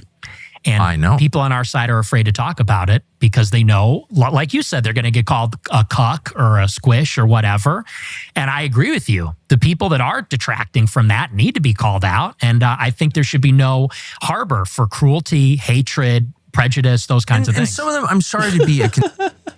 There should be no harbor for hatred and prejudice, says the guy who is hateful and prejudicial. This is very interesting. This is so... Now people are going to listen to this and be like, you know what, let me check Nick Fuentes out. And then they get sucked into the world of gripers. Let's see how... See, I really want to see how far this will go. I really want to see how far Nick Fuentes will go with this rebranding. I want to see how far he will go. I want to see really how far he will go and how successful it will be. Conspiracy nut, I really try not to be a conspiracy because it's embarrassing, you know? But after January 6th and just finding out the number of FBI personnel in the crowd, it's like, and I've just seen this. David Duke is a great example. Some of these are the Charlottesville rally. Yeah. Had a bunch of feds there being like, we're white. Yeah. This is including Nick Fuentes. The Charlottesville rally had a lot of feds there. Nick Fuentes was there. He was there. He was there. He was tweeting about it. He was saying they will not replace us. He was there saying the very thing that you consider to be... Oh, this is so amazing. These people are so amazing. He was there. He was repeating everything. Everything you consider to be white supremacist, everything you consider to be racist, everything you consider to be prejudicial, everything you consider to be against, he was there. White supremacists. We hate the blacks. You know, using the N-word, whatever. You know, it's like, that's not real. Like, there is some of that going on, don't you think? I think that there's a lot of sincere people. Well, for sure. Oh, I completely agree. You know, and they're just numbskulls, and some of them are legitimately, they see the opening, that there's legitimate critique of this, and they see an opening to air out their grievances. They get a license to, they think it's okay now. And I do think it's important to differentiate and say that fundamentally, I guess the word that I would use, I've been thinking about this a lot lately, is reassurance. Because I think there's a legitimate, there is legitimate need to reassure people. And this is kind of what I've been doing on these podcasts, that we don't want to harm anybody. We don't want to kill anybody. We don't want to harm anybody. Right. We just want to put America first. And I guess, you know, to the extent that I've been taken out of context over the years or things like that, I'm trying to set the record straight and say, you know, and I appreciate you've given me this opportunity. These are my real views. I'm not one of those haters. Let's say. Yeah, well, yes, I think people should be allowed to describe what they think. It's okay. It's okay. I've had two people playing dumb. Yeah, you see, I want people to, that's the reassurance I'm trying to give people. I'm trying to give the Americans reassurance that, you know, I'm not prejudicial, I'm not hateful, I'm not bigoted, okay? I'm not any of that. You know, I want Americans to understand that I don't hate Jews. You know, that's not what I'm about. I'm just trying to point out that Israel, and there's this thing about Jewishness that we need to consider. This identity thing is not something we should just discard. Maybe we should prod the narrative of identity politics and see if there's something legitimate about it. So, you know, like the fact that the Jewish people and their Jewishness contributes to neoconservatism and also contribute to all the things that we see Israel doing in the Middle East. And maybe all the problem we see in America, maybe we should do something about them. Like maybe, and then gradually the next thing you are doing is that you are deporting Jews completely. You know, this is American Inquisition for Christ. We are doing it for Christ. Now, small. You can see how subtle this guy has. He has decided. Nick Fuentes has seen an opportunity to rebrand himself and reintroduce his demonic ideas in the most subtle way possible. Let's see how far it will go. That's all I will say. Let's see how far he will make it. I really want to see how far he will go. Meanwhile, there are many reactions to this interview that I find interesting. So many. Okay, so many. I will go through a couple of them. Let's start with Dinesh. Dinesh had this tweet where I don't see anything wrong with this tweet, but many people had an issue with it. Okay. Dinesh D'Souza, he said this, I'm posting 2 weeks exchange with Charlie Kirk where he called Nick Fuentes vermin and insist even my debating him and defeating his arguments nevertheless amplifies him. One can only imagine what Charlie would say about Tucker's butt-licking interview with Fuentes. Now, granted, maybe it was a bit, you know what, fine. Characterize the interview however you want to characterize it, but fine. The point he's trying to make here is, do you think Charlie would have approved of this interview? Obviously not. And here is why I said obviously not. Look at this exchange. He said, this is from Charlie. Charlie said, this is a massive mistake that you did this. He's vermin, that's Nick Fuentes, and you just gave him one of the biggest boosts of his career. That is what Nick Fuentes was saying when Dinesh went to debate him on on Alex Jones. Here is another one that, he said, this is another message from Charlie. He said, you have no idea the damage you did by talking to him and complimenting him. You are making him even bigger. We have been fighting this guy for 6 years. And you are the first mainstream voice to debate and give him a compliment, which then makes him bigger and more powerful.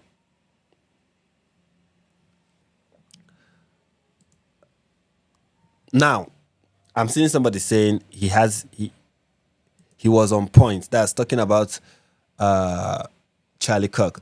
Now, sorry to disappoint you, but I don't think he was on point. I think this kind of mindset is how we got here in the first place. Let me tell you one thing about censorship, or whatever form of it you choose to engage in. Now, I'm not saying all of it is censorship per se. Let me start by saying this. There is censorship, there is ignoring, right? And then there is suppressing. All of them are not the same. For example, if somebody refuses to engage with Nick Fuentes and his argument, what you are doing is that you are ignoring him, okay? And then you refuse to give him an opportunity. You are ignoring him, okay? That is ignoring. Now, there is suppressing him, where if he's on YouTube, you kick him out of YouTube. That is suppressing him. Then there is censorship, where you kick him out of Twitter and you try to make his life miserable, essentially. And you're essentially trying to cancel him. Like, really, really cancel him. Okay, there is all of that. Now, all of that is not like evil, so to speak, but they are ineffective. And this is why censorship itself is ineffective. Is that you are only pushing the problem to a future date. You see, for the 6 years that Charlie Kirk was fighting Nick Fuentes or ignoring him, he was only pushing the problem for a future date. And the more you push that problem, the more you continue to ignore it, the more the problem grows stronger and stronger and stronger and stronger. That when it bursts forth into the mainstream, it's going to burst forth with a huge force. And that's why right now, Nick Fuentes is a force to reckon with. This is his moment, and he's shining and shining bright. He's a bright and shining light that cannot be ignored at this point. He's unignorable, if that is even a word. And why that is the case right now is because there was an opportunity to deal with him so many years ago. And what I mean by deal with him is not the way he was dealt with. Because the way it seemed that he was dealt with, he was being blacklisted from everything conservative. Like, you have conservatives who will sit on the same platform with Anna Kasparian, Cenk, AOC. They will sit on the same platform with anybody who is really willing to have a conversation with them, and have a conversation with them about leftist politics and leftist ideologies and everything that the leftist stands for.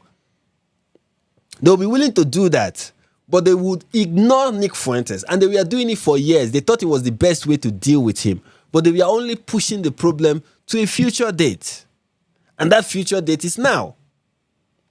If the right, those on the right who we are countering all the narrative coming out from the left and all the ideas coming out from the left, paid the same attention and attacked the same and used the same vigor to attack the problem of Nick Fuentes on the right, like, instead of shunning him, invite him on, have him have those conversations, build your capacity to effectively fight against him. One of the things you find when you see debates that people are having with Nick Fuentes is that they don't even know how to engage him. They really don't know. That's what we just saw with Carlson. He really doesn't even know how to engage Nick Fuentes. Why? Right wingers are now skilled. They have mastered the craft of engaging with the left, but they don't know how to engage with groypers. They don't know how to deal with it. So they ignore it, they shun it, they rebuke it, but they don't address it. They don't engage it. And that is how you end up here. So no, Charlie Kirk was wrong in saying that the best way to deal with Nick Fuentes is not to debate him, but to keep ignoring him and ignoring him and ignoring him. At one point, it's going to get to the point where he can no longer be ignored. And then you realize that you don't have what it takes to address somebody like him and address him effectively. Now you might have a debate with Nick Fuentes and really be crushing it, but you are not like convincing his fan base, which is what happened with Dinesh. Dinesh was really crushed Nick Fuentes in the debate, but he didn't move anybody. In fact, nobody even talked about it. It was as if it didn't happen.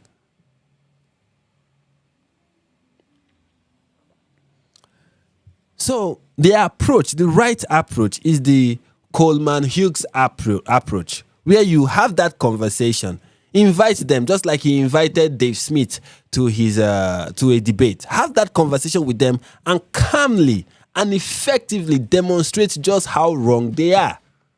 That is the way forward. Not this, let us stop talking about this. It's so interesting with Charlie. He's willing to have Dave Smith on. He's willing to platform Tucker Carlson. But Nick Fuentes is where he draws the line. Really. Why not engage him? Have that debate with him. That is the way to defeat him. That is the way to turn young people away from him. But you did not do that.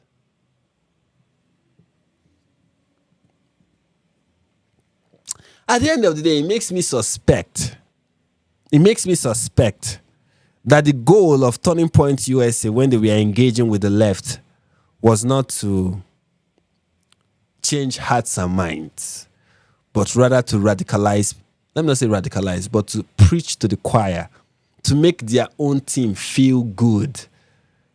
Like, the goal at the end of the day of all those debates with the left was to draw out leftist tears and to crush them and then select and have your side pat you in the back as a giant and a warrior and a champion and make your side feel good enough to come out and vote.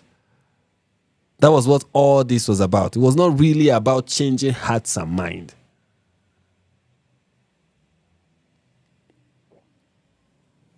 I'm not saying hearts and mind were not changed in the process, but I am forced to think that probably that was not the goal. So no, this was not a good approach. This was not a good approach at all.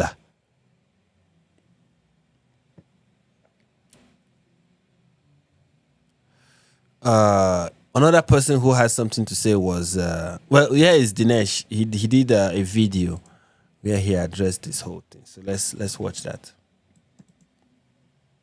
I think of Tucker in relation to Nick, sort of the way I think of Qatar in relation to Hamas. So Hamas is right out there. We're going to kill all the Jews. We're going to slaughter the Israelis. Mom, I killed 10 Jews. That's Hamas. Qatar is not like that. Qatar is like, we actually would like to negotiate a settlement. We think that we need to understand what drives Hamas to doing these things. Debbie goes, my Middle Eastern accent is very, very poor. This is not impressive. I don't sound like a sheikh.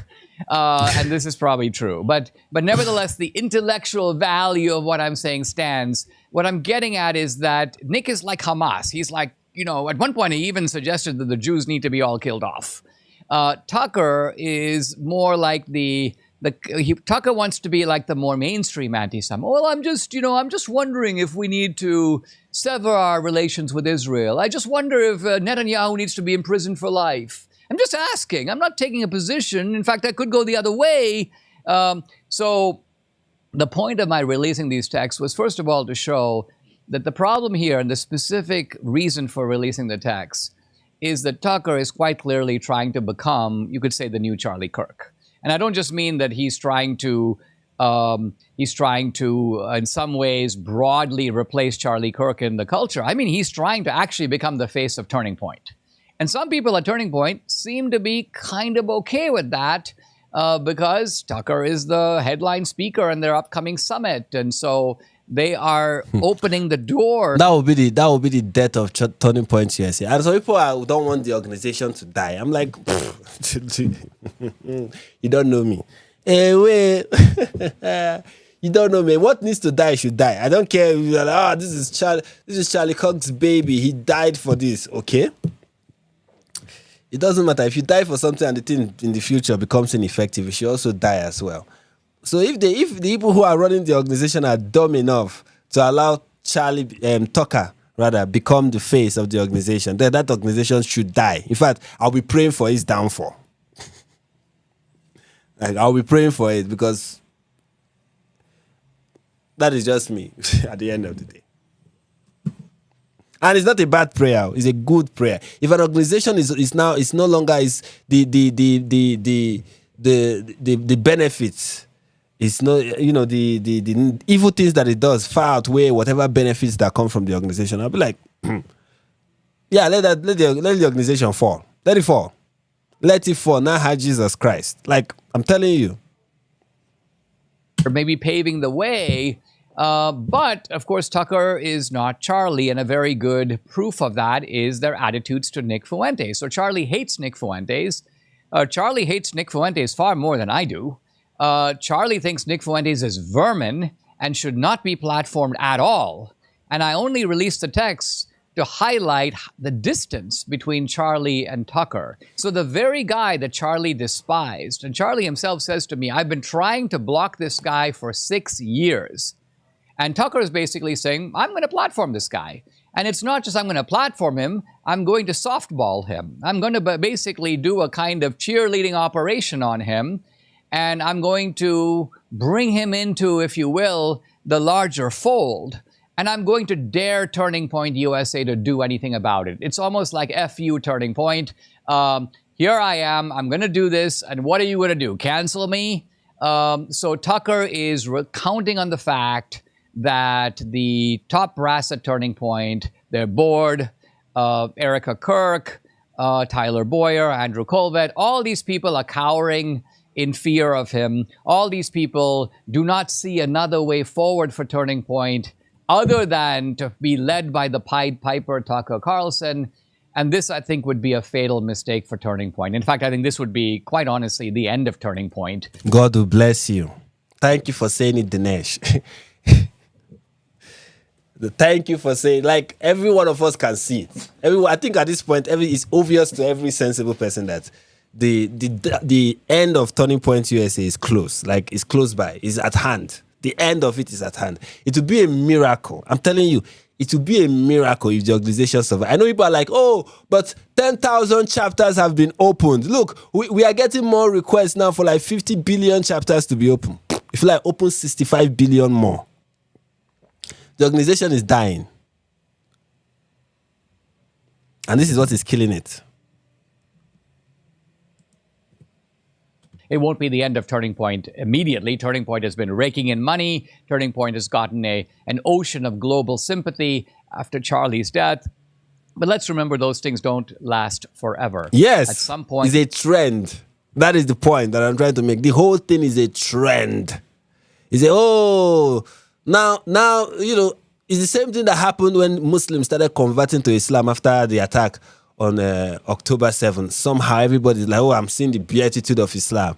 None of that will last. It's when we saw kids on college campuses wearing hijab and following Muslims to do, as not wearing hijab and following Muslims to participate in prayers, in Muslim prayers. And, they were doing the whole thing. We all saw it, and you're like, oh, look, Islam is prospering. No, that is just a trend. That's a trend that will not last long. Well, once this leftists realize just how horrible Islam is, they are going to leave. Some will live quietly, some will live openly. It may not even be good for Islam in the long run that those people converted. It's the same thing here, where groypers are not like, yeah, it's true, let us open chapters now. Yeah, this is good. No. Well, if you make Tucker Carlson the face of the organization, it is going to die.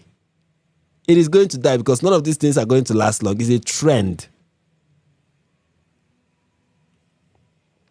it is the organization itself, what it says, what it does, who represents it, the way it positions itself in the culture. And I'm quite convinced that anti-Semitism is not going to be mainstreamed in the Republican Party. The Republican Party cannot afford it, won't stand for it.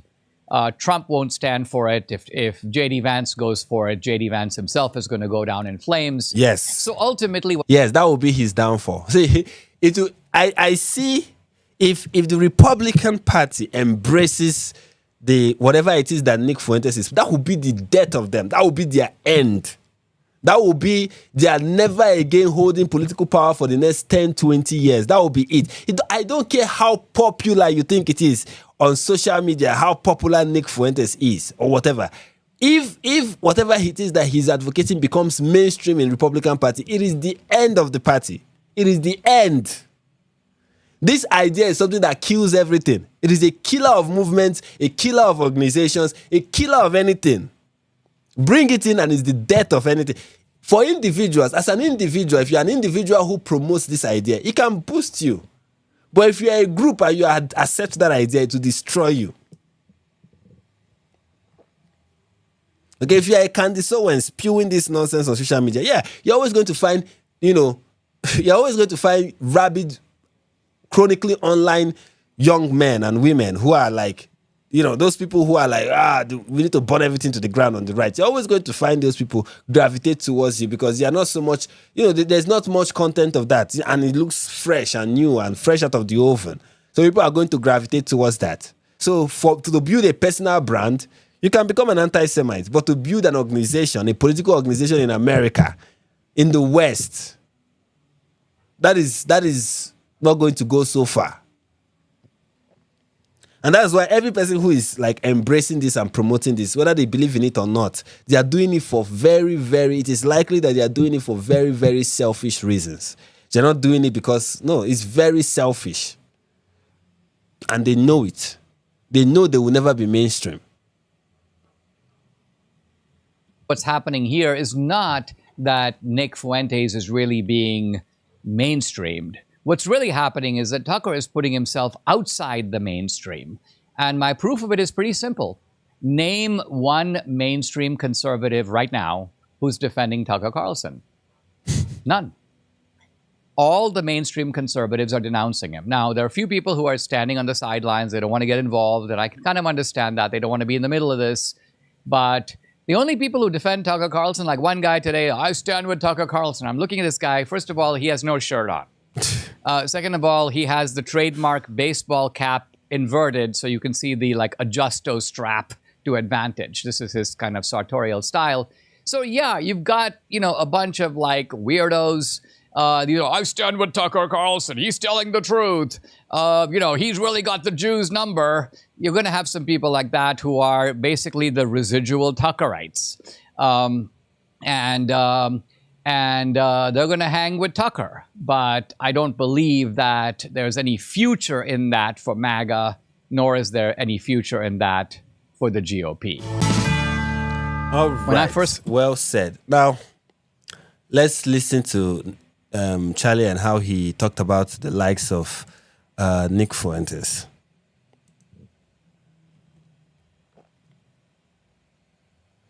Here it is. Why don't you have anybody dissenting from the right? When are we going to have more nationalists? Instead of just engaging with the left, now that the Biden administration has invaded our country, when are we going to build a big tent with nationalists like Jared Taylor and Nick Fuentes? Yeah, that's funny. Yeah, I don't align with Jew haters. Sorry. Thank you. I'll talk to anybody. You want to tell me why do you hate the Jews, by the way? What do you think of Jewish people? No, I think they have a disproportionate influence in American politics. However, I do find it interesting that you trot out these far left I'll talk to anybody, but one of the people you mentioned says we should have a holy war against the Jews. Do you believe that? I believe we need to spread the light yes of Christ or no? to the entire Do you world. believe in a holy war against the Jews? Yes or no? I believe in fighting for Christ. And I believe that... I believe in fighting for Christ. Jerusalem should be Christian. Here's the stupid thing. You want to kill Jews and you call it fighting for Christ. You want to exterminate Jews and you call it fighting for Christ. Don't allow God to slap your mouth. You understand? It's easier if it's a human being that slaps it. I hope your parents probably or somebody slaps that thing out of your mouth. But let it not be God, because you will never speak again. Christ was a Jew. Christ is king. I agree Christ is king, but yes or no? This is not a trick question. Do you Do you think, believe in a holy war against the Jews? Yes or no? Not a trick question. Do you think we should try to convert Why? Yes, I try to convert everyone to Christianity. I try to convert Dennis to No, Christianity. you want Inquisition. That's what you want. You want Spanish Inquisition 2.0 in America. That's what you want. Forced conversion. That's what you want. You have never tried to convert anybody in your pathetic existence as a so-called Christian, online Christian. You know, Nick Fuentes, Groiper Christian. You've never tried to convert anybody to Christianity. Anybody. Your Christianity, you are a Christian for the sole reason. The only reason why you're a Christian is because you hate Jews and you want to exterminate them. And you think Christianity, your brand of Christianity, your understanding of it is what, justifies that. As if that was what Paul was doing, going from city to city, killing Jews. Christianity. I try to do it every day. It's the Great Commission. But you know But here's what I'm not going to put up with. I'm not going to put up with Jew hatred. In the conservative movement, in America, I'm not going to put up with that in any way, shape, or form. I'm not going to put up with it. And I'm not going to put up with it. It's disgusting. It's reprehensible. Now that everyone agrees with me, I will graciously forgive them. All right, you win. Yep. There you have it. Here is another one. Here's another response. I want to ask a question of you. What does it mean to be an American? Is it an idea or a history, a shared history, or is it a skin color? Well, I mean, you could go back to the original founding fathers, the Immigration Act of, I believe it was. What does it mean to be an American? Is it a skin color or something else? So there's the current idea of what it means according to, the Hart-Celler Immigration Act and, all this bullshit that you guys spew. But if you go back to the original founding fathers, they intended this to be a European nation for white men of good stock and character. Yeah. So, can you show me? Let me answer the question. Can you show me where in the United States Constitution it says that? It wasn't in the Constitution. It wasn't in the Constitution because they didn't believe it. The founding. You, sir, they did not put it in the United States Constitution. Let me answer another question. Let me ask you another question since you support. Allow him to have the mic. Let me ask you another question, founding sir. Fathers wrote many what other does the documents phrase, other than the United sir, States Constitution, and they made it explicitly clear. What does the phrase "e pluribus unum" mean? What does the phrase "e pluribus unum" mean? Why is that relevant? Because it was on every founding document and presidential seal from our founding, which means out of many, one. You, sir, and your ideology is not conservative. It is right-wing, identitarian. It has no place in the conservative movement, my friend. Get out of line. Get out of line.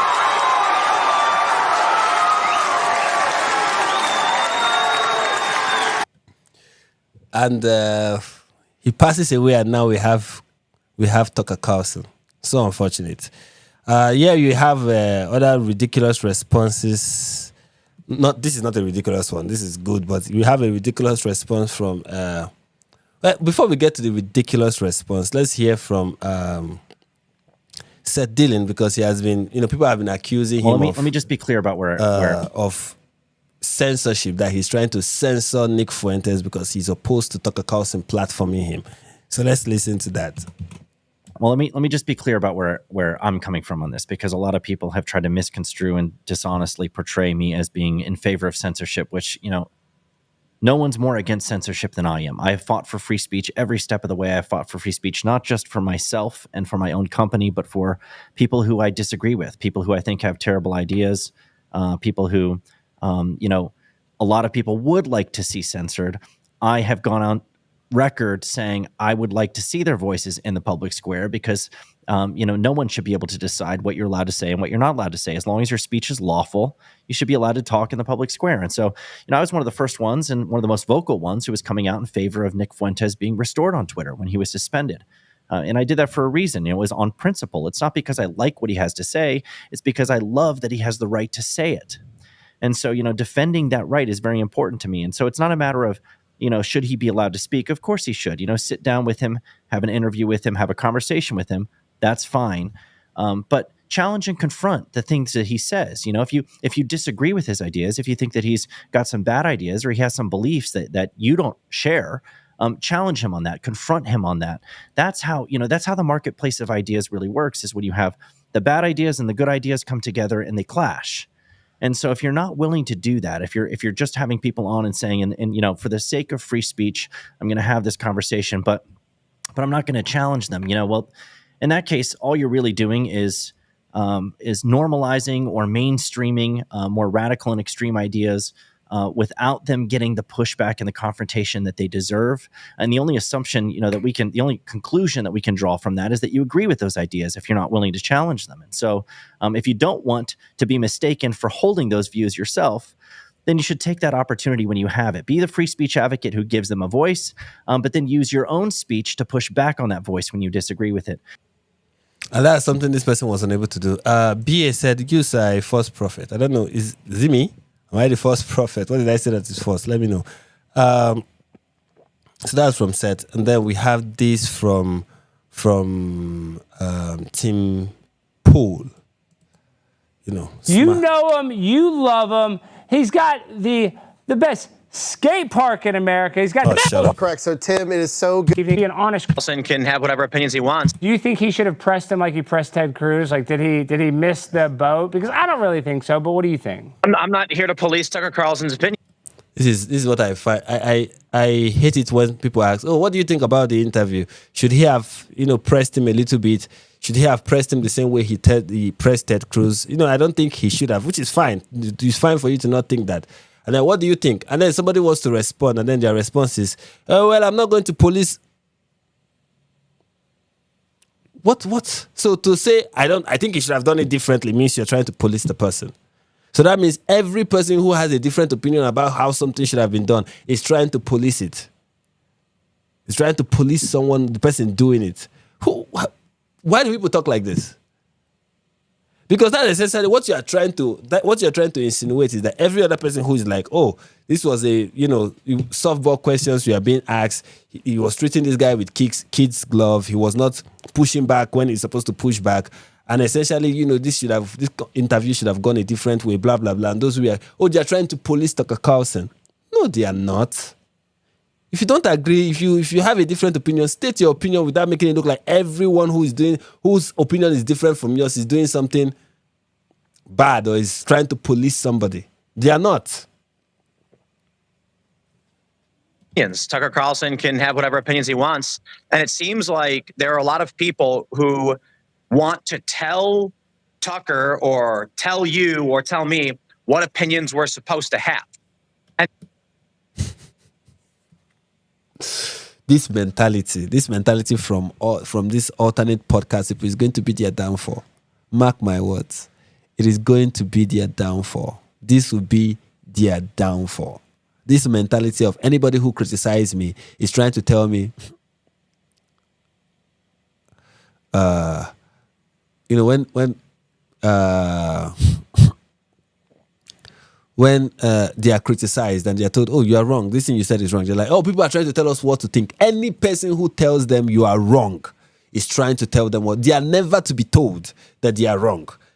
Being told they are wrong, what you're doing is wrong, or what you're saying is wrong, is being told what to do and what to say. If they continue with this, you know how they feel, oh, I built this organization from the scratch. I know how to carry it to the next level. The next level you are carrying that organization to is back to where it came from, which is that scratch. But continue. You know, in this life, you either learn or you become a lesson. And so the fact that they're outraged over this Nick thing is totally fake. I'll tell you why. Because I've had on my show communists that are in favor of abortions up to 9 months and sex changes for kids. And people on the right, they go, yeah, you debate. Man, that clip was awesome, Tim. And then we announced that we're going to have Nick on the show, and they're attacking me and they're insulting me. We haven't even had him on the show yet. Like he rescheduled, yeah. and they're posting like, oh my God, look how Tim has fallen, blah blah blah. You don't even know what we're going to say yet. So I don't believe any of the Tucker criticism is legitimate. I think they just don't like Nick's opinions. And I'll tell you what the truth is, and this is bad for the right. They're acting like Nick is such a threat, you can't interview him, but they don't care when you interview communists. And I think it's really obvious why, because these conservatives know that you bring on a communist, no one's going to agree with them. But they fear you bring on Nick Fuentes and people might. That's why they don't want you to platform him. No, that's exactly right. Now I will tell you why. I will tell you why.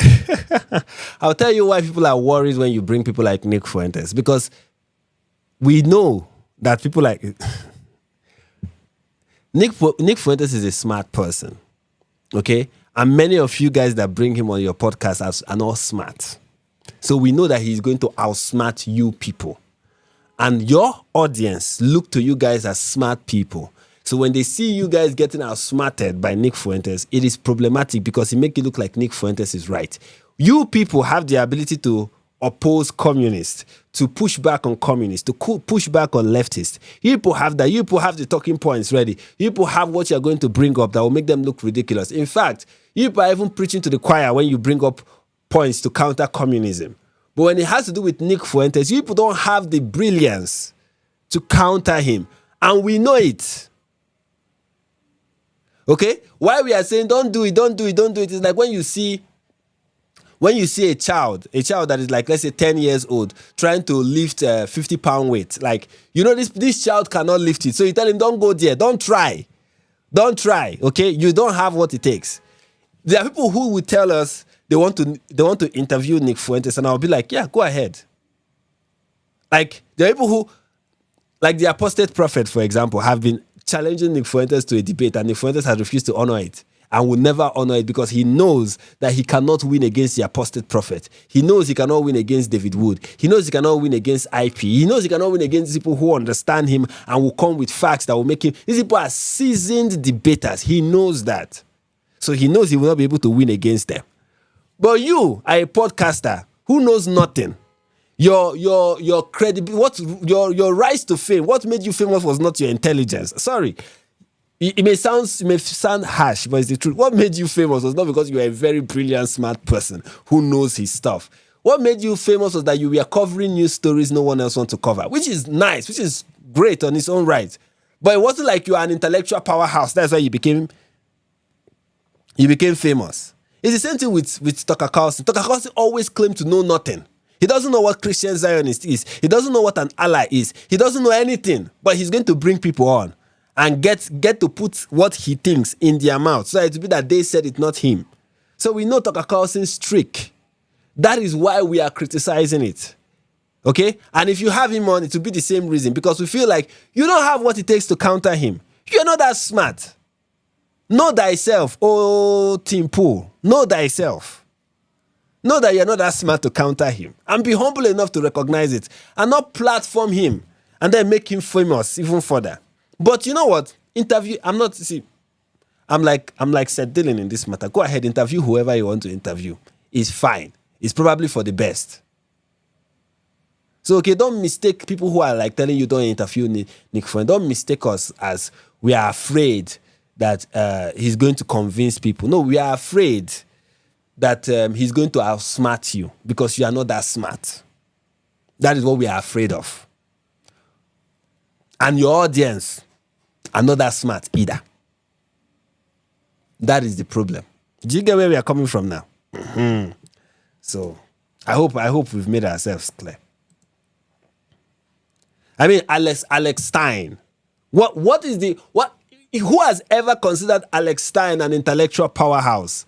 Was it when he was calling AOC big booty Latina? Was that when we saw him and we were like, oh, look at the genius of this guy. This guy is brilliant. Was that when? I think I'm done listening. Now let's listen to Megyn Kelly.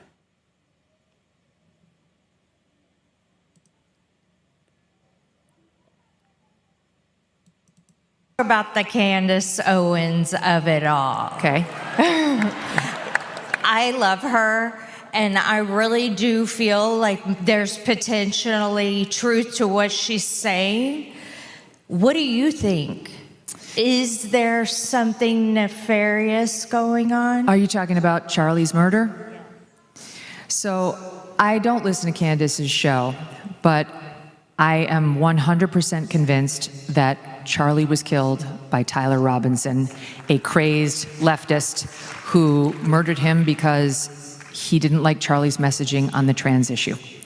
That is my firm belief after having talked to the people at Turning Point, the FBI, the security team that was on the ground, and many others. And I've come to that with a good faith basis, and I have nothing that would shake me from it. I don't begrudge anybody asking questions, and I understand the controversy around where she's gone with it. But I think it's really kind of a matter of your preference for your broadcaster.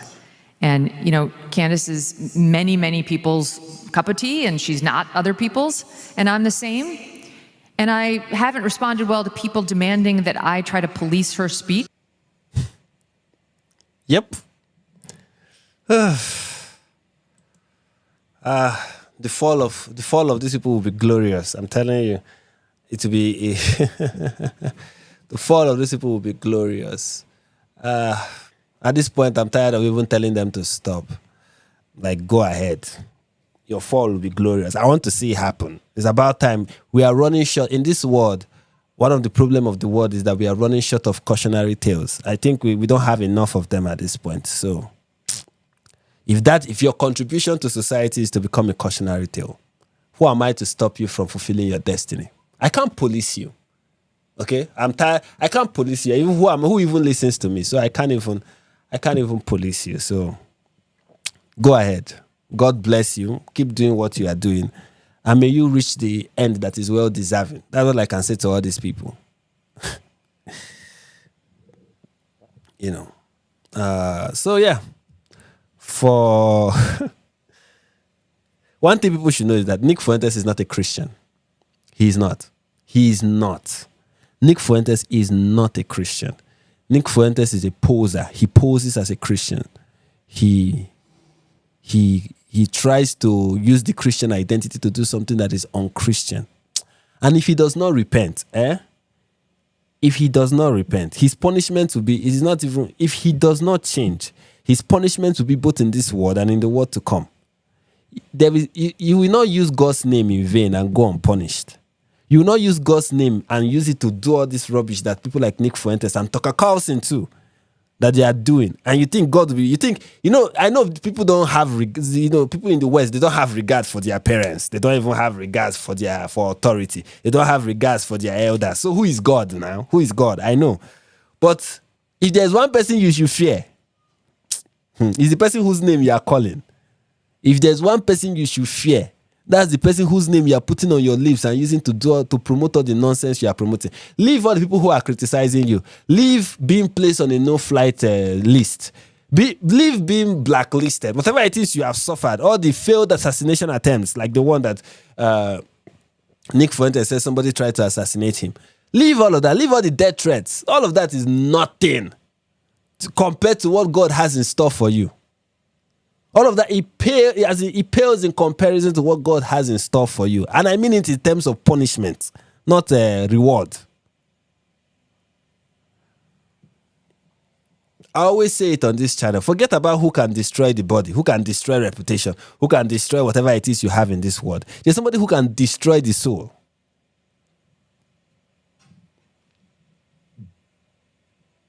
And you're using his name to parrot nonsense.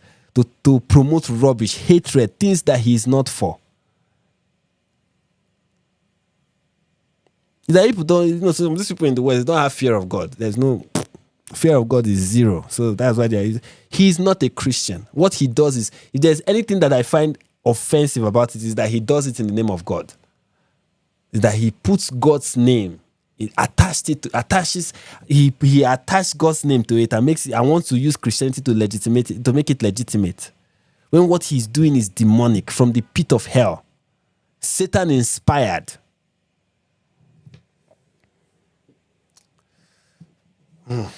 Anyways,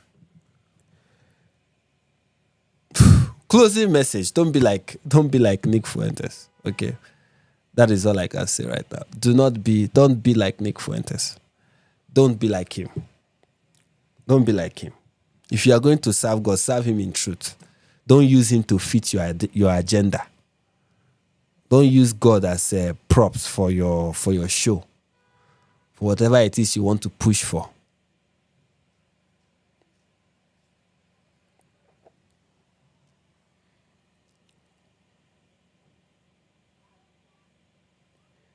you know. Yeah, so that is the end of the live stream, ladies and gentlemen. It's been fun. I didn't want to get angry, but you know, when you think about the fact of what these people are using God's name to do, it's kind of it will make your skin. But you know, these are people who, whenever they see somebody like Kendrick Lamar put on a crown of tongues, and you know, just essentially is blaspheming against Christ, they will be like, "Can you imagine all this? Can you imagine what is happening? Can you imagine what the left is doing in the name of God?" That's someone like Matt Walsh is going to do like 5 episodes talking about how leftists are blaspheming the name of God and using it for something bad to promote abortion and all whatnot. Meanwhile, Nick Fuentes is using the name of Christ to promote killing of Jews, and he's quiet. You know. Anyways, thank you guys. I really appreciate it. And until we meet again, by meet again, I mean by 8 p.m. Eastern Standard Time or 1 a.m. West African Time, I will be on the Jay White podcast. And I want you all to go there, to wait for me there. I will be there. I don't know if it will be live streamed. I think it will. I don't know, because I've been told. I don't know if I'm supposed to be announcing it at this point. I wasn't told not to announce it, but I think it will be live stream. But whatever, if it is live stream, I want you guys to be there, okay? Please go there and, you know, show us support. We'll be talking about Candace Owens. And hopefully I'll be able to get another invitation where I talk about what is happening with, you know, with Nigerian Christians in Nigeria. That's one thing that I'm even more passionate and interested in talking about, more than all this nonsense that Westerners are deciding to do with themselves. So yeah, that's what my next live stream will be about. But before that, I'll be a guest at the Jay White podcast, and I want you guys to be there. It's going to be interesting, okay? All right. Thank you all. I appreciate it. And until we see again, God bless you, and listen to two Feds interviewing each other. I thought you were a Fed. I thought you were a Fed. I was a Fed. Yeah. I'm not a Fed. You are watching two federal agents interviewing each other.